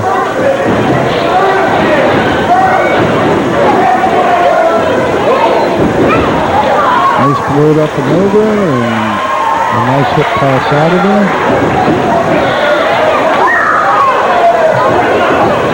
No, wrestling fans, do not adjust your sets. We are not showing this match in fast forward. This is the way these guys are actually wrestling. Oh, that's nice. By the guy who you've heard of the horse with no name. This is the guy with no name. Oh, nice drop kick. Right on the square on the chest. Mr. Motion. Sort of looks like Flying Brian, a smaller version of. At 205 pounds. First Flying Brian, there was a pinning combination referee didn't count there. Flying Brian's in the cruiserweight division of the WCW, but he was Perez because here and watches WCW. Well, I guess it was an attempted drop kick by the man with no name, and Mr. Motion comes back with a elbow drop. Small package. 1, 2. That was a Tim Horner specialty, a DDT small package. They're wrestling in Japan now. Should be that way. Soon. Any of you people out there, Mr. Tommy and the professor would like to wish you a Merry Christmas and a Happy New Year for 1995. You may or you should be seeing and hearing this before the new year. Well, you may not. I said it earlier, though. Plus, coming up, and this is something you want to write down on your calendar, the Year in Review will be hosted by referee Mark Curtis's favorite manager, Tammy Sytch.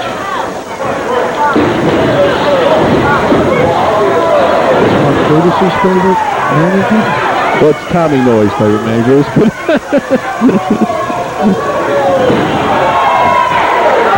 And wait till you see the surprise we have at the end of that show. If you think you've got an eye full of Tammy Sytch in this, just wait till you see that.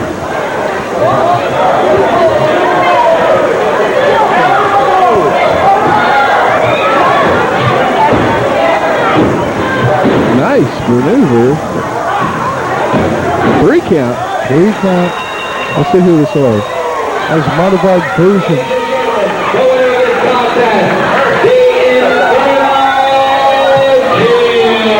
Inferno Kid. Who's this red outfit?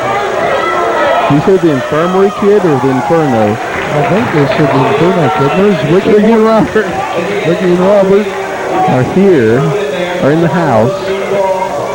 Still, stay tuned anyway. Don't turn us off. Holding back the hordes of fans buying gimmicks from them. And there's Scotty. Oh, good Lord.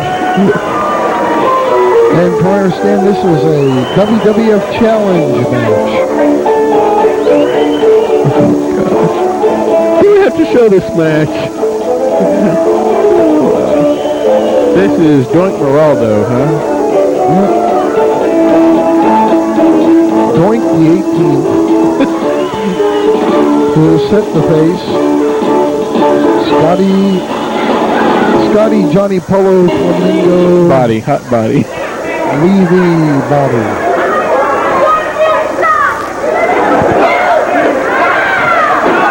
Who we thought would be coming in to wrestle the Dirty White Boy for Christmas Chaos, but it turned out to be the Nature Boy. Ric Flair, no, Buddy Rogers, yeah. He's dead. Buddy Landell.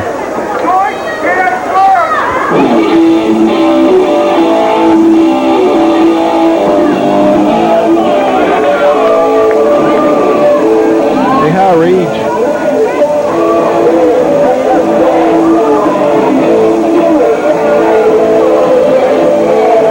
He's getting late, hasn't he? Scotty Flamingo is being accompanied to the ring by Destiny and T.R. Trask, I believe. Who's actually from Robinson. There's T.R. Sure looks like Scott Steiner in the face.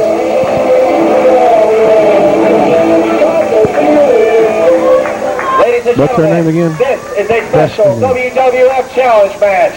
One fall, The woman with 30-minute no time expression limit. on her face. You're going to say no cleavage. Clown College in Florida. No, we're not talking about 230 pounds.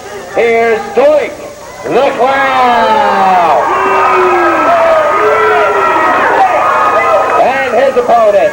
He is accompanied to the ring by his advisor, T.R. Shock, and his personal valet, Destiny.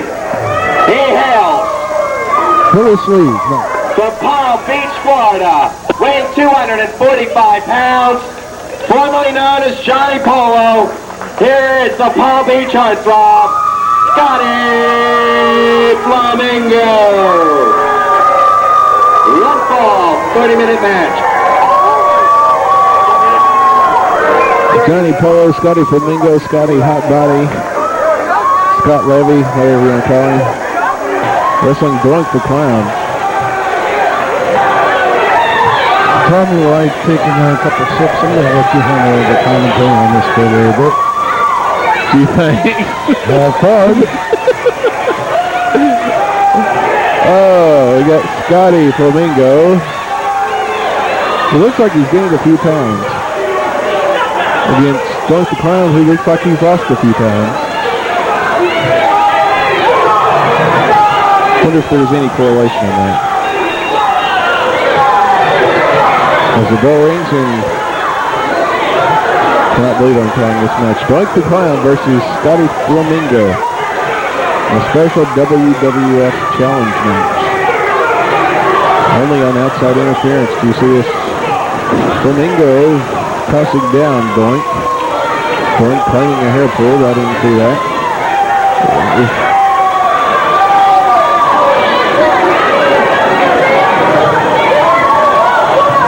Doink tonight doesn't have Link, Dink, or Pink with him.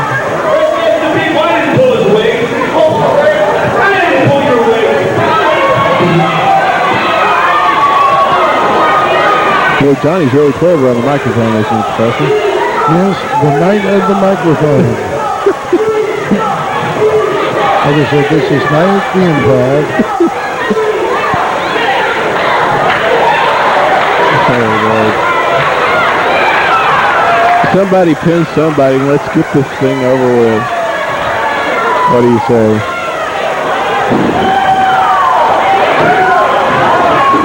Scotty Flamingo cowering off and Doink the Clown. I can't actually believe that in the NWA tournament, They have Doink the Clown. they'd have Doink the Clown, and that they would actually let us or have us commentate on this match. Mr. Prazak, you need to go to the mental hospital. They're even putting this on the air. Let's just go ahead and cheap shot everybody during this segment, okay? Because nobody really cares who wins this match. I don't. Do you? So what do you really think about ECW? That just about shows it right there. ECW can bite my butt.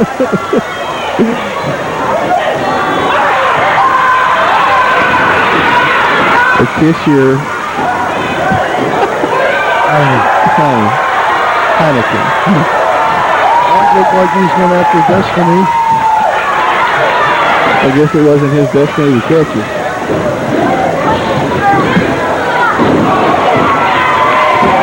Caught him with a modified version of the DDT there. The man with the green hair. Yeah, he's going after the woman with a deeper voice than his own.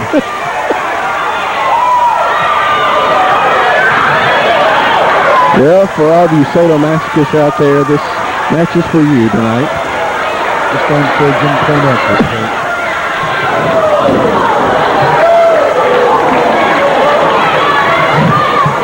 Scotty Flamingo makes a save on for his personal advisor, Destiny, as takes over on Doink Clown.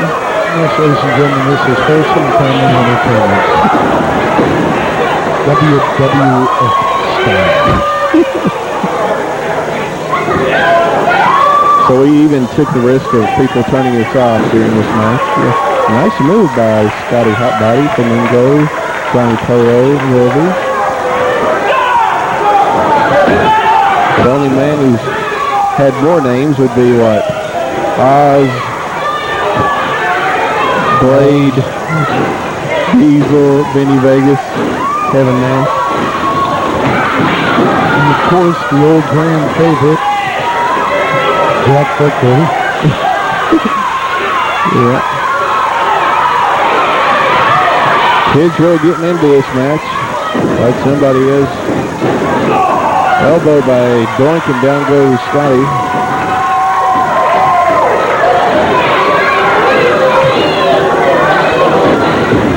Scotty into the ropes, DDT. Down goes the Clown. 1, 2, 3. Thank you for getting it over with quickly. Thank you very much.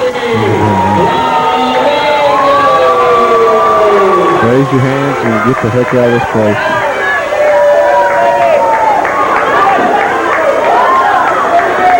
No, she is a woman who would be a man.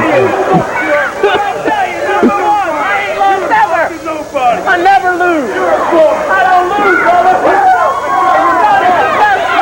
Somebody ought to tell TR there that, well,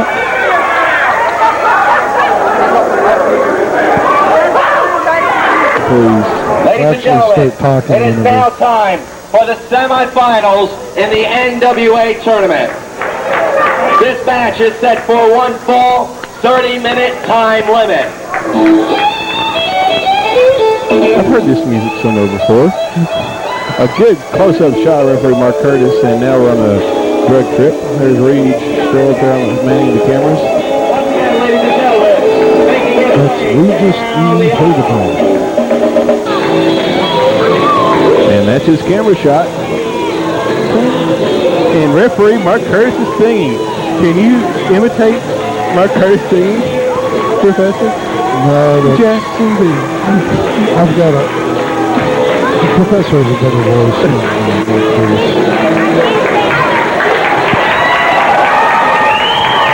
Tracy's back. He's back. What do you know? They got it right this time. I hadn't heard this song since 1979 when it was put out. Good song. I like this. Jerry Lawler's new song. Did you sing it? Look at the logo. No.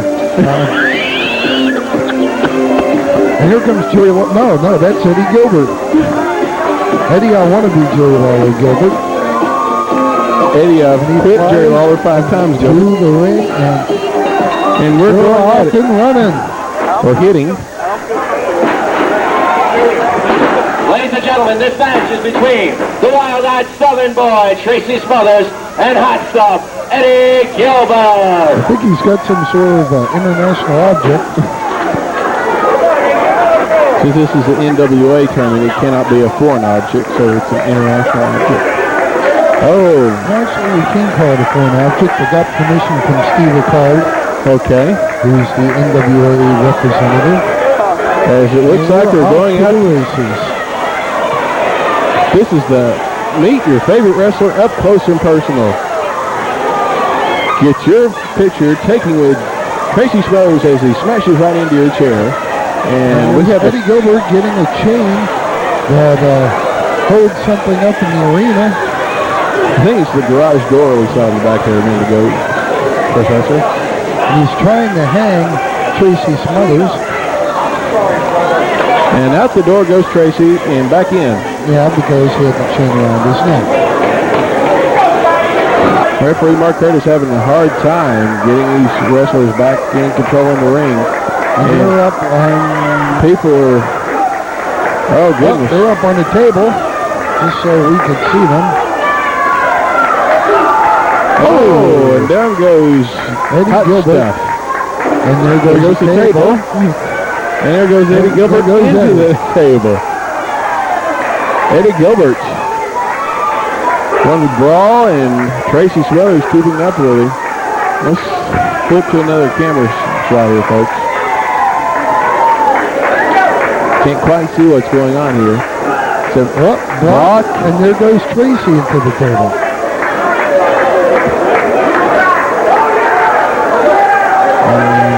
That guy definitely needs a... Oh, no. He's got a fire extinguisher, folks. Does he? Yes. Shades of Arn Anderson. At the Bluegrass Brawl. It can be yours for only... No, I'm just kidding. We got in trouble last time we did that.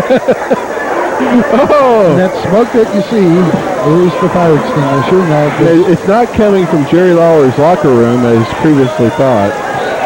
It is the fire extinguisher. And everybody's standing up trying to get a better look at the action. But they're blocking our view. There goes a chair. Eddie Gilbert just whacked something with a chair. Oh, it was crazy. Tracy, like you said, some fan. He's heading toward the ring. And here he comes. And there's Smothers. Some heat me ready. He's got something. I don't know what it is. What is it, Professor? I can't quite tell. Oh, Mark Curtis is trying to pull him away. Oh, well, amazing strength by referee Mark Curtis. And there's Mark Curtis showing that, yes, the suspenders do give you power. Here I come to save the day. No, he is not a mouse.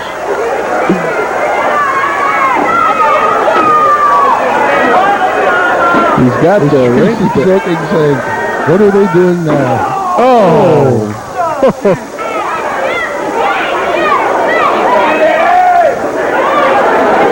Hot stuff Eddie Gilbert living up to his name. Oh, his referee Mark Curtis is warning Gilbert, and he said, I'm sorry.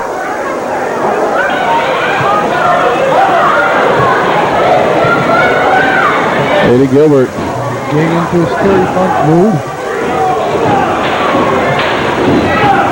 See the right hand in there. Got 2 broken fingers and still can use the right hand. Now there's somebody who's definitely be welcome in Smoky Mountain Wrestling. Eddie Gilbert? Yeah. Welcome by who? I believe the fans. True. Oh, he's got a bag. Where have I seen this before, fans? Shades of Buddy Landell. And the Dirty White Boy. And we do have a car light shining in on current affair.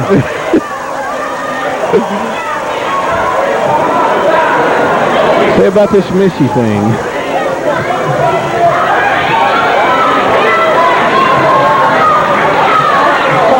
How hot was it that night? It was pretty hot. Eddie It Gilbert. was so hot that Bill After lost more hair. Eddie's taking Tracy before the arm once again. Now, back here is the bathroom, Tracy. And here's a scenic view. Here's a scenic view of the gimmick tables. Back here is outside. And out here is my car, and right there is Johnny Gunn. And right there is a military man. Johnny Gunn's still getting in our camera shot there. And right there in the red dress is Jerry Lawler's Duke for the evening.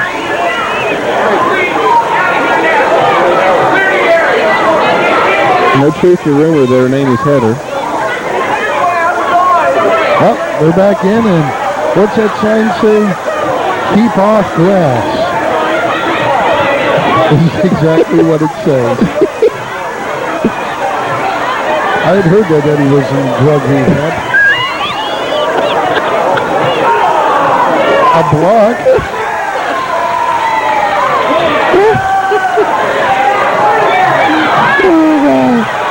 Uh-oh.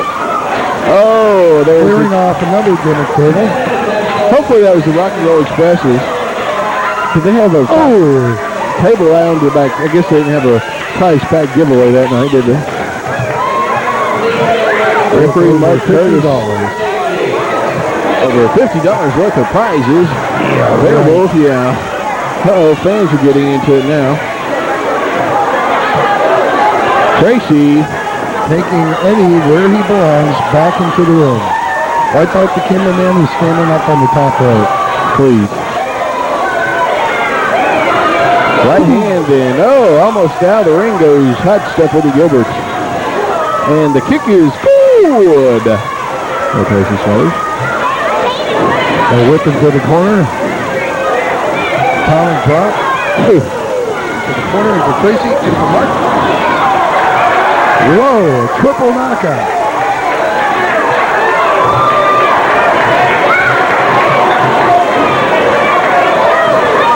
Second referee, Scott Dickinson, climbs or Wallers or rolls into the ring. Wallers is probably sit there. Gilbert hit him with something out of his tights. Some sort of metallic object. Covers Smothers. There's no referees to make the count. Mark Curtis is back from the dead. Excuse me, I got a little carried away there. Oh, double nice. suplex. One, two. And Tracy lifted his arm, but also appeared that Eddie Gilbert lifted his. No, it didn't it? The referees are conferring. Of course, Mark Curtis is the official sign to this match. I'd say his word would be the one that would count. Come on, give it to Smothers. WWE fans, there's some controversy here.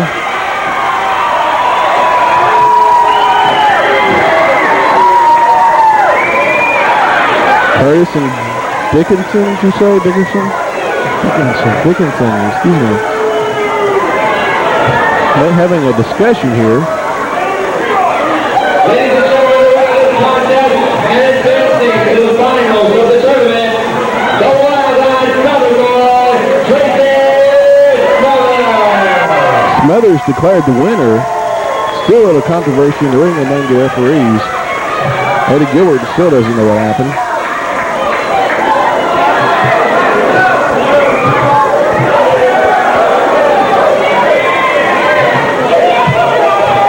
That stuff seems to be compelling and starting to chase Dickinson out of the ring. Playing ring around the rosies there. He turns his eyes towards Mark Curtis.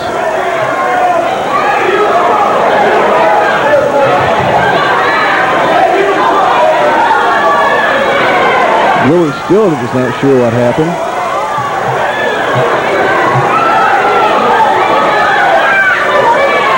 Surely Eddie wouldn't turn on there for Mark Curtis.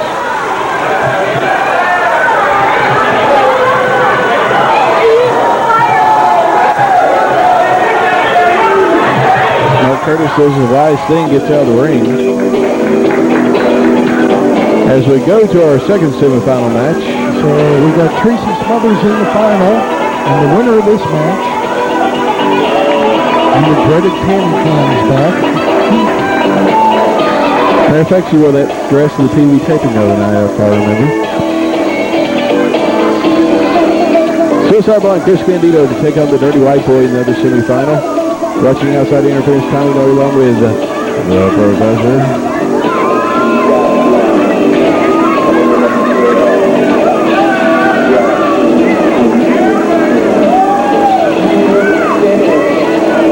Tammy will be our special guest at our year in review. No, I'm not lusting, Professor. Why was your leg just flagging?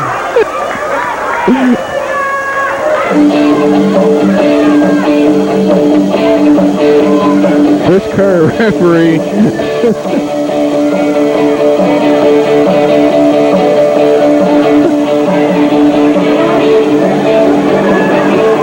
Tammy Wicks with a capital B, as Tracy Smothers would say. As DWB, the Dirty White Boy, makes his way to the ring, probably on crutches or in a wheelchair or... Oh, excuse me. It's a nice segue on the shot there, though. Ladies and gentlemen, this match is 1 fall, 30 minutes. It is the second semifinal. Introducing first, he hails from Ashbury Park, New Jersey, 228 pounds, the Suicide Blonde, Chris Candido.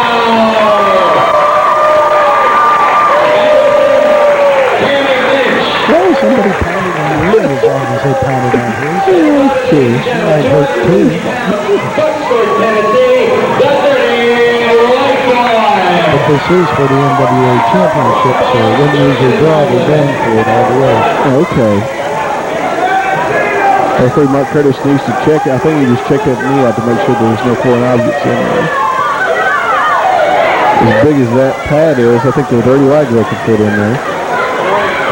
It's just wrapped up with tape there, Mr. Mayor. It's not a new pad. Excuse me. This looks like one from this camera angle. Candido's smart going after that leg.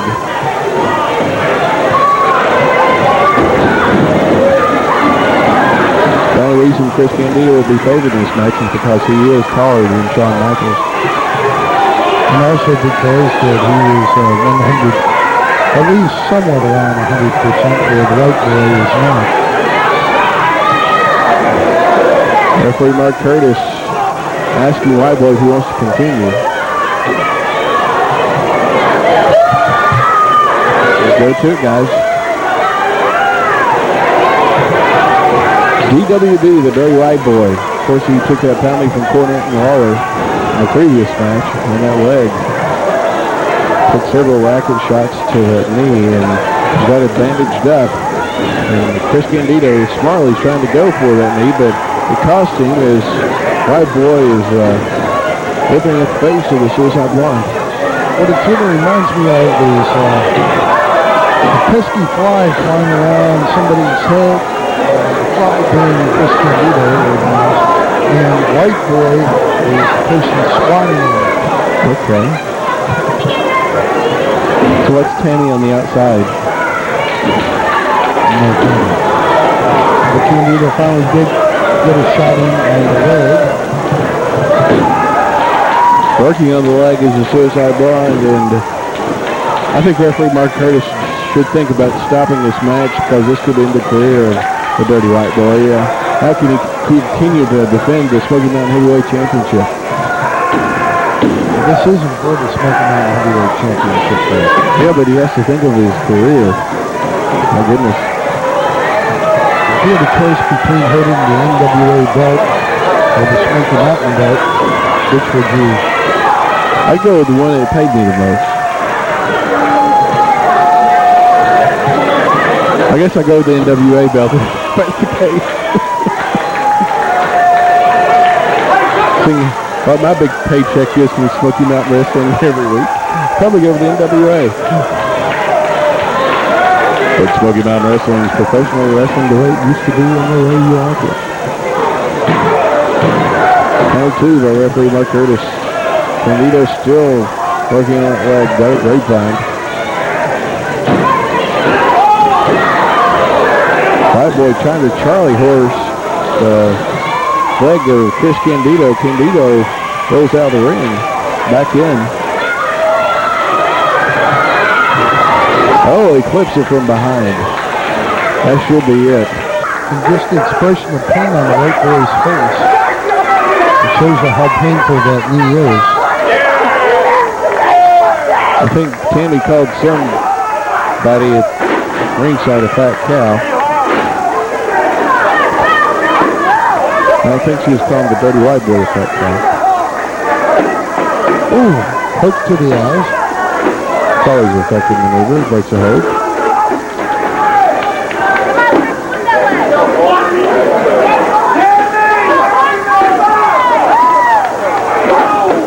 Yes, our Tammy Cam is ineffective. Yes, we cannot tell you a thing that's going on in the ring. Here we go. Candido shot into the ropes and, oh, nice boot, but I think it hurt White Boy more than it did Candido. Candido going to the top rope. Touched himself. White Boy is going for a suplex, but his leg gives out. One, two, and a grab the tights, 3 count, and there's your first finalist. Second finalist, excuse me. Of the NWA So the finalists are, Tommy, who? Chris Candido and the Wild Eyed Soda Boy Tracy Smothers rekindling a feud that culminated in some ladder matches during this past spring in Smoky Mountain Wrestling. That'll be a great match.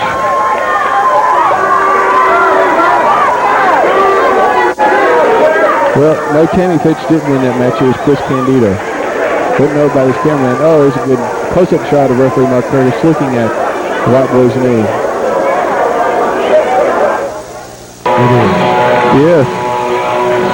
Tommy, since you've seen these 4 men wrestle extensively, I'll let you. Do I have to? Yes, you do. If I remember right, does Cornette manage rock and roll in this match? That won't happen till Christmas night. Oh, okay. It doesn't happen tonight? Okay. No. Okay.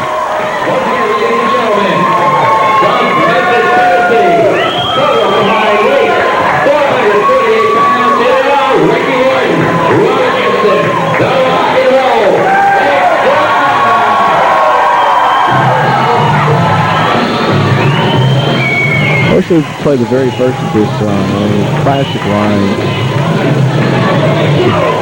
Public Enemy. Which could only be played in New Jersey. Can't be played here on Outside Interference.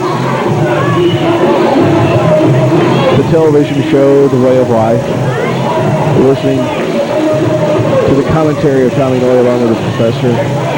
Rock and Roll Express are challenging the current Smoky Mountain Wrestling Tag Team Champions, Mustafa Saeed and New Jack. Along with their head posse member, Downtown D.O. Brown. And here's D.O. who has a black eye currently. No second eye to the place. Yeah. What happened? Courtesy of New Jack. Oh, really? That is black cat.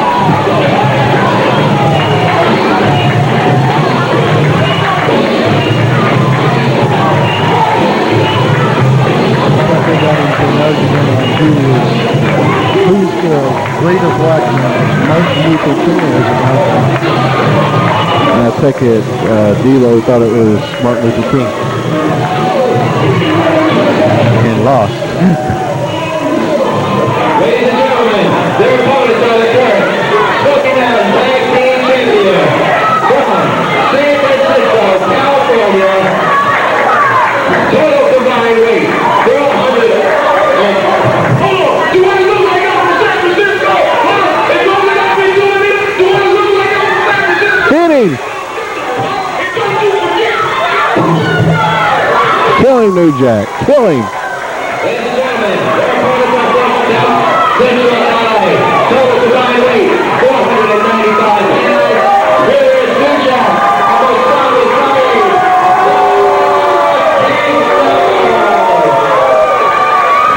New Jack, along with Mustafa Saeed, or Jack as his friends know him by, along with Uptown D.O. Brown, taking on the Rock and Roll Express Smoky Mountain Wrestling Tag Team Championship match. I believe the bets are in, and we're all betting on the Gangsters to hold on to their titles tonight in Cherry Hill. It's the oldest American living... let me say that again. The oldest living American teenager. Ricky Morton, favorite tag team. Ricky Morton and Marty Feldman. Roberto Gibson. Robert, I'm so tight. I'm tighter than a virgin, Gibson. Tommy, I know we're going to get letters on this comment. Probably Dave, you have permission to bleep that. It's true. So tight.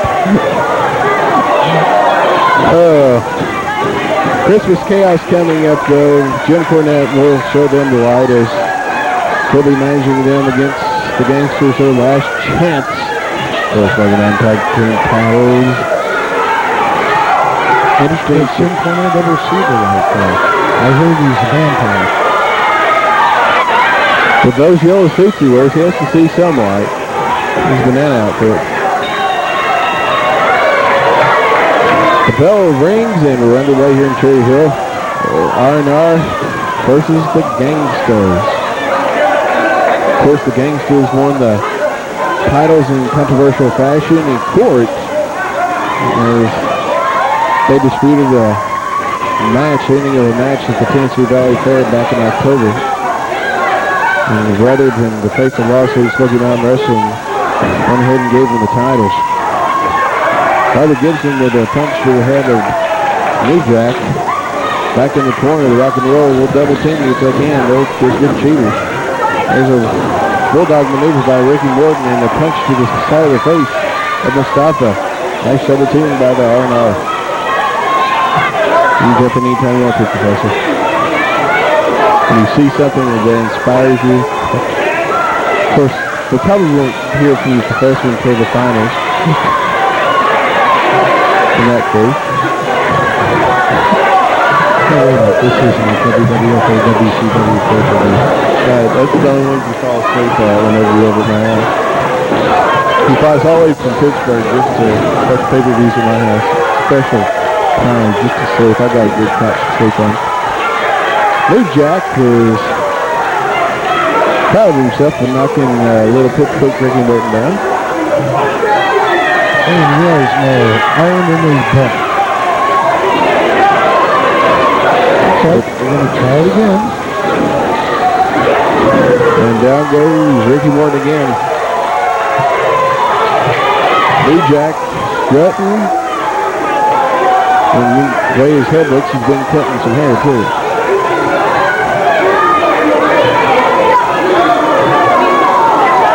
The way his forehead looks, he's been cutting something else too.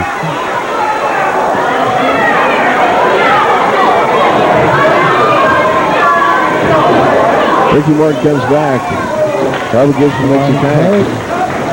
Misses with that one. He's in this stopper on the outside. But they did hit New Jack. Double team maneuver. Let's take bets on how long this match will last. I think about another 5 minutes. I'll let you win. I'll get you a Coke later for that.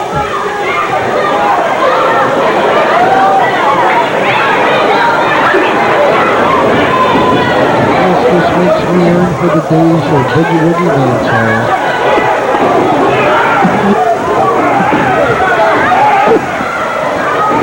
Those giant wall-sized photos of Woogie and Randy.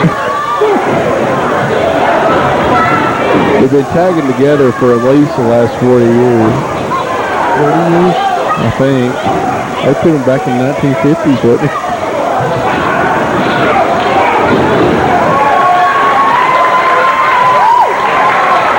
We got grandkids older than us.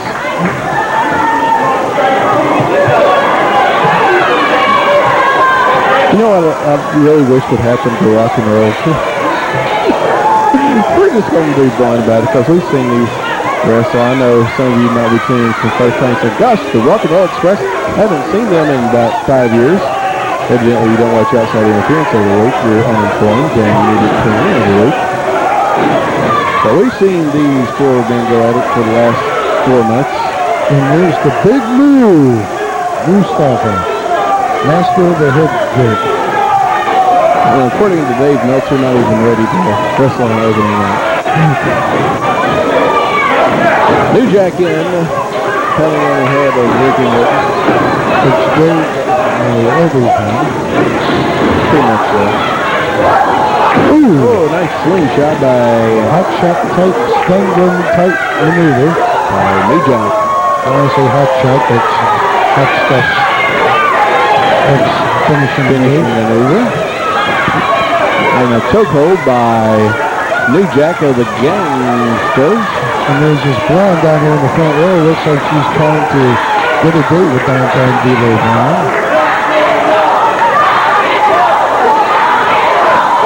Well, I think he missed Mustafa's foot and Ricky went flying out onto the floor. D-Lo acting very innocent on the side as Mustafa working on Ricky Morton and pitching him back into the ring.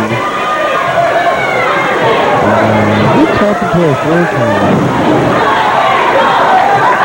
I think he's saving his camera battery until the last match. He wants to get some good shots of Tammy whenever she comes back out. So that's why we got nice buddies. Could this be the 187? Off the bottom rope. Off the bottom rope. Unique. Let's see if he goes off the middle rope off this one. The 187 off the middle rope. Nails it. Really getting off the middle. Now let's see if he does it off the top. Bullet head. I don't see Dennis Corley's on there.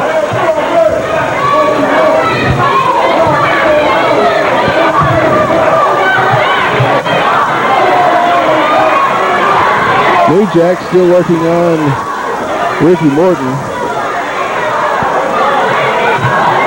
I think this is the furthest north New Jack's been in a while. Oh! Nice reverse atomic drop by Ricky Morton. Needs to make the tag to Robert Gibson. Get the fresh man in. He needs to make that tag. Come on, make the tag, Ricky. Here comes Lou, and there's Hoot. Hoot and Lou. Together again. Meeting of the minds, one for Duo. Boots clean and nice. It's my understanding he really needs to clean his house. Rock and roll. Oh, Ricky's got New Jack rolled up. Referee's gone down for the pin. Or crap on the other, and out of the ring goes Ricky Morton, and it's a disqualification. According to the Smoky rules. Ladies and gentlemen, the gamesters have been disqualified. The winner of this contest, Doink and Sounds worse than Ron Hedring announcing. And that's pretty bad. Ladies and gentlemen, under Smoky rules, the only title is by pinfall or submission. Therefore, the gamesters They praise that. Prozac on Prozac.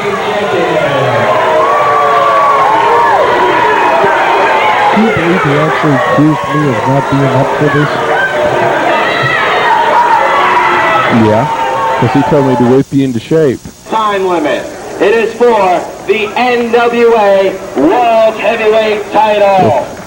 The referee for this contest is Mark Curtis.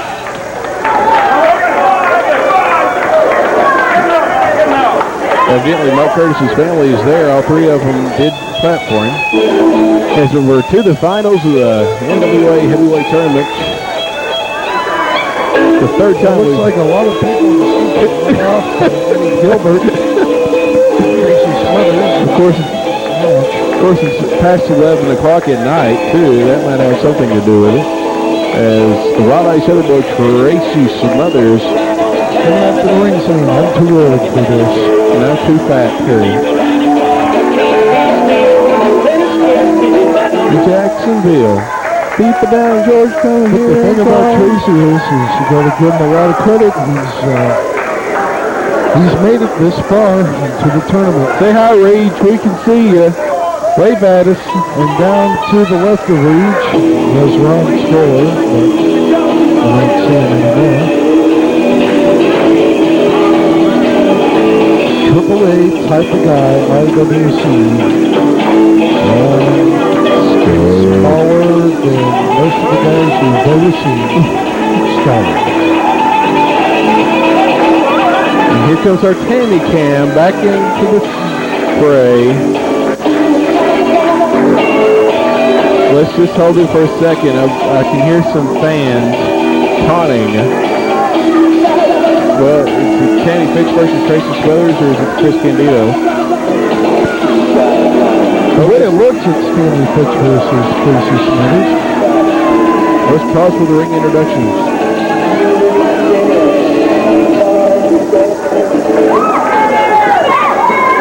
Ladies and gentlemen, Oh, there's Chris. for the NWA Heavyweight Championship. The man that does all the work, and she gets all the glory. He hails from Tennessee, in Springfield, Tennessee, 245 pounds, the wild-eyed Southern boy, Tracy Smothers. And there's the beautiful NWA And his opponent, ladies and Heavyweight gentlemen, Championship. he hails from Asbury Park, New Jersey, accompanied to the ring by Tammy Fitch, the Suicide Blonde, Chris Candido. Now, if we get a shot from the higher-up corner, Before we get started, I just have one thing to say. I want everyone in this room who is about to witness this great match to stand on your feet and give respect to the future NWA Heavyweight Champion, Mark Curtis. Candido.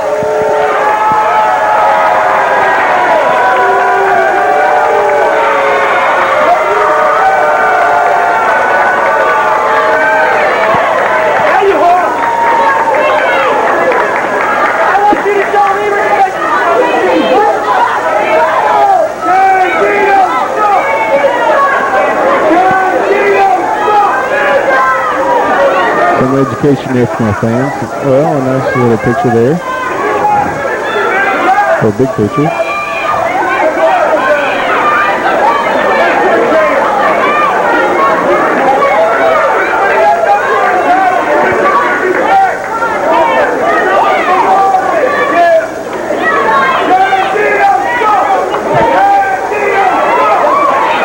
Chris Candido's got his fans out tonight, doesn't he, Spencer?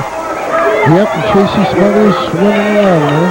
And the bell rings, and here we go into the finals. These two men are no strangers to each other. And this should be a heck of a match.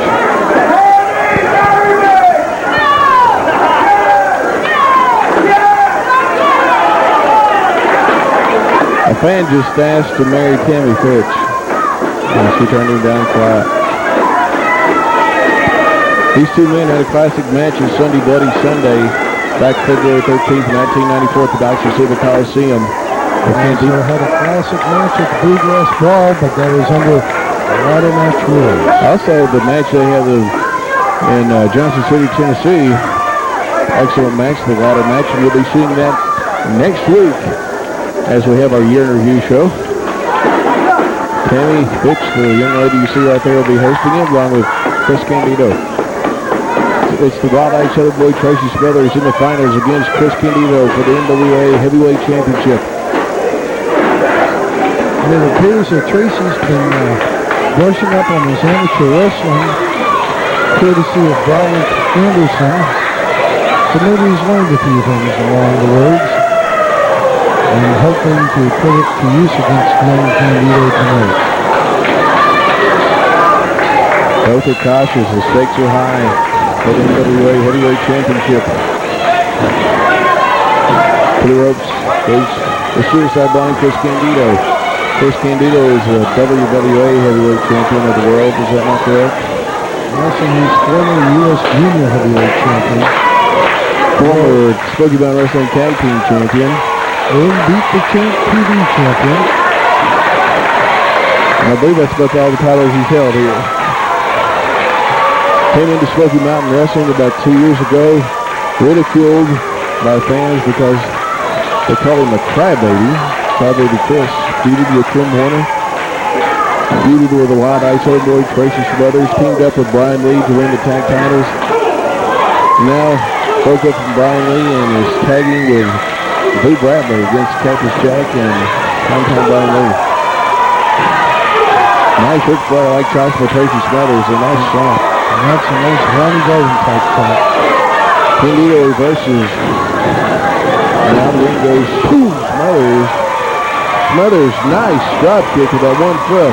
Count 1, 2. Just a half a count away from the new NWA champion. Here comes kicking Candido outside the ropes is Tracy Smothers. Fans are standing up in front of us, so try to call the action as best we can. Smothers got Candido, tries ramming him into the rail, and Candido blocks him and rams Smothers into it. Regis Hildebrand trying to get us the best shots possible. And in the ring they go. Fans solidly behind the Wild Eyed Southern Boy Tracy Smothers. Shoots Smothers in because Candido Reversal. Back in into a super kick. Beautiful. It goes count 1, 2, and Tammy tried to interfere a little bit on the left-hand side of the screen, but she didn't get in on Smothers. Shooting Candido into the turnbuckle goes, here comes Smothers. Oh, he waited too long. Neck breaker, and down goes the Wild Eyed Southern Boy, Tracy Smothers. Nice maneuver by the suicide blind Chris Candido. A double count by referee Mark Curtis. Goes for the cover, count of 1. He's got the wrong leg hook though. 1, 2, bridging up the bridge. 1, 2, another bridge by Smothers. Candido needs to put his weight down across the midsection of Smothers. Of course, now Smothers making his way back up to his feet.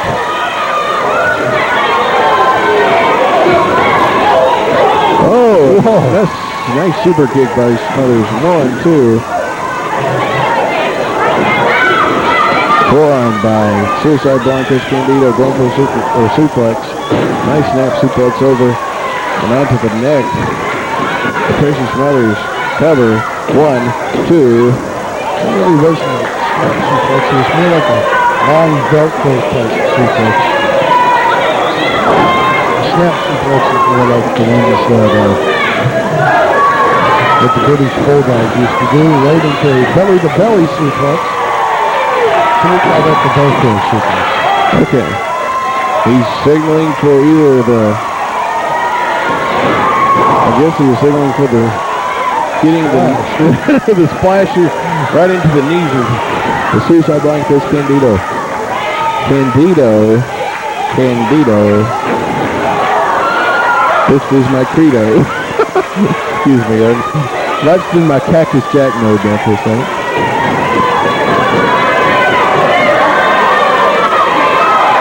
You have a wet spot in your Speedos, Candido.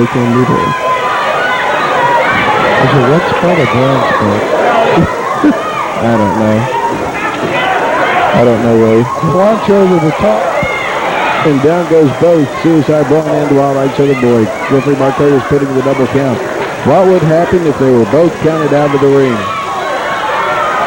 They would have to restart the match until there is one winner. Because there can only be one. We could give the belt to referee Mark Curtis. He's been the hardest worker tonight.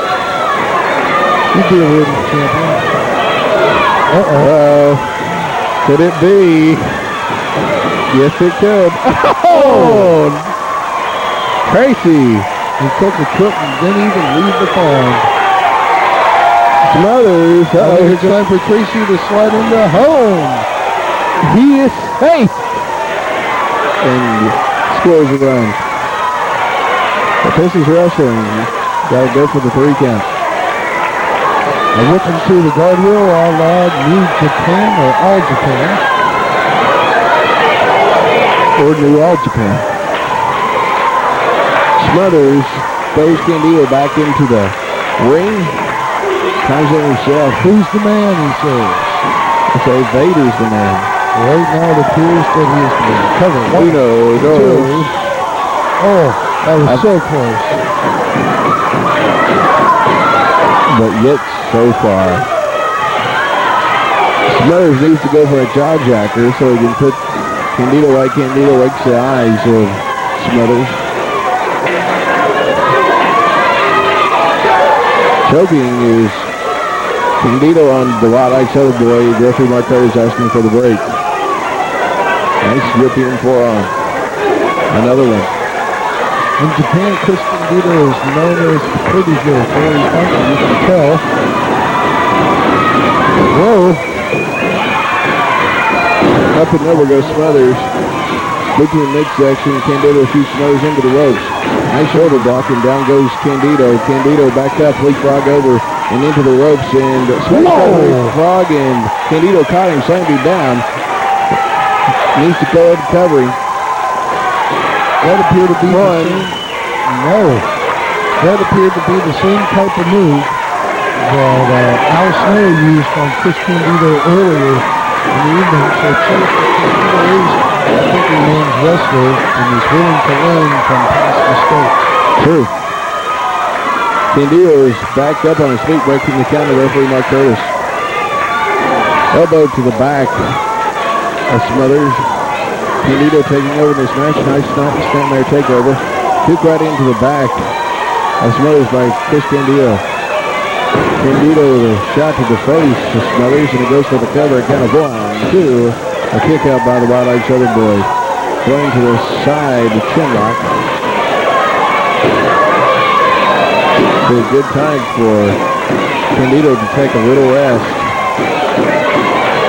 and get some pinning combinations going. Well, he's taking a pretty shortcut. I believe that Sunday Bloody Sunday, he said he was just taking a little rest on the ropes, if I remember. He's taking a cut that's as short as he is. Pretty short. Very short. It was rumored that Chris Candido was one of the midgets wrestling in the Survivor Series, but that's not true. But soon, now he will come to save the day.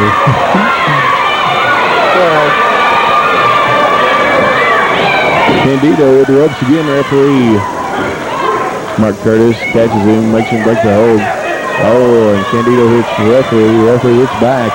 Come from behind. Schoolboy, 1, 2. Under a 2 count. Candido missed. Well, did he hit him? I think it was a Lancing blow. yeah. Candido off the second rope. We saw that earlier. The Jerry Lawler-like punch off the second rope. Cover a count of 1, 2.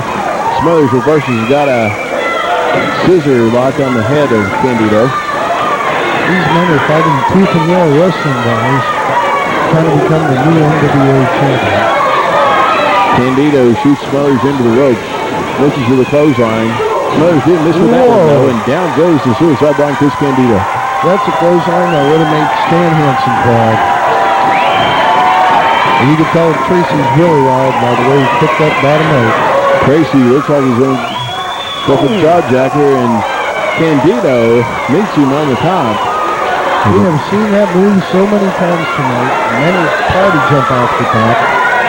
And caught themselves right on the top of the ring buckle. Wind up getting caught. A Ronnie Garvin type chop. Now there's 2 moves he likes up here. First is the the Frankensteiner. A count of 1, 2. This is similar to the match they had back on TV for the Television Championship last December at Down Wrestling. I think so far that we've gone close to some 20-odd near falls. Oh, and this is a leg drop off the top. You'd think that there was a cat or something in the middle of the ring. That's not funny.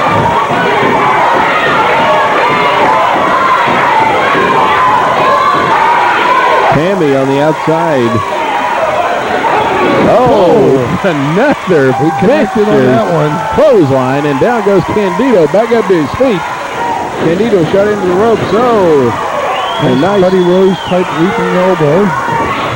Candido into the corner.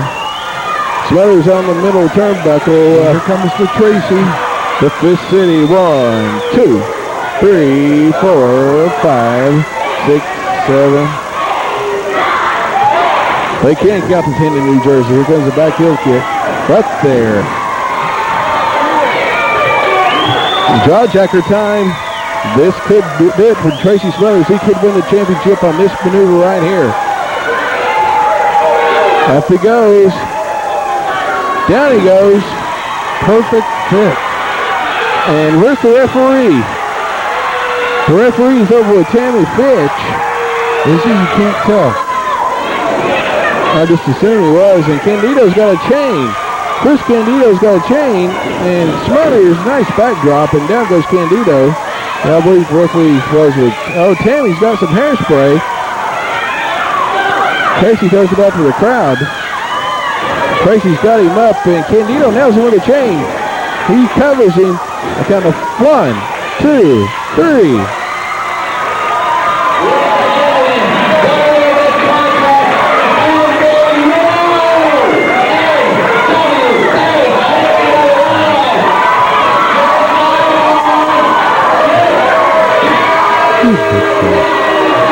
Chris Candido, the new NWA heavyweight champion.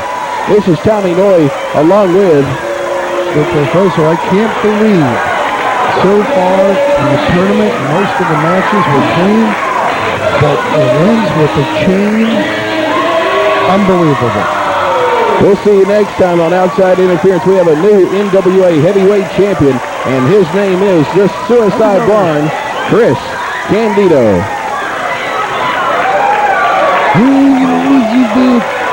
Elizabeth, let's see the rest of your eyes, Mark Curtis. Yeah. Let's see the rest of your eyes, my wife Elizabeth. Yeah. Here we go.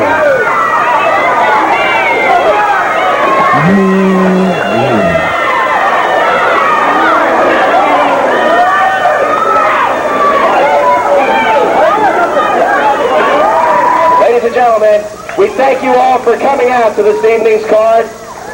We hope you've enjoyed yourself. We look forward to coming back here to the New Cherry Hill National Guard Armory.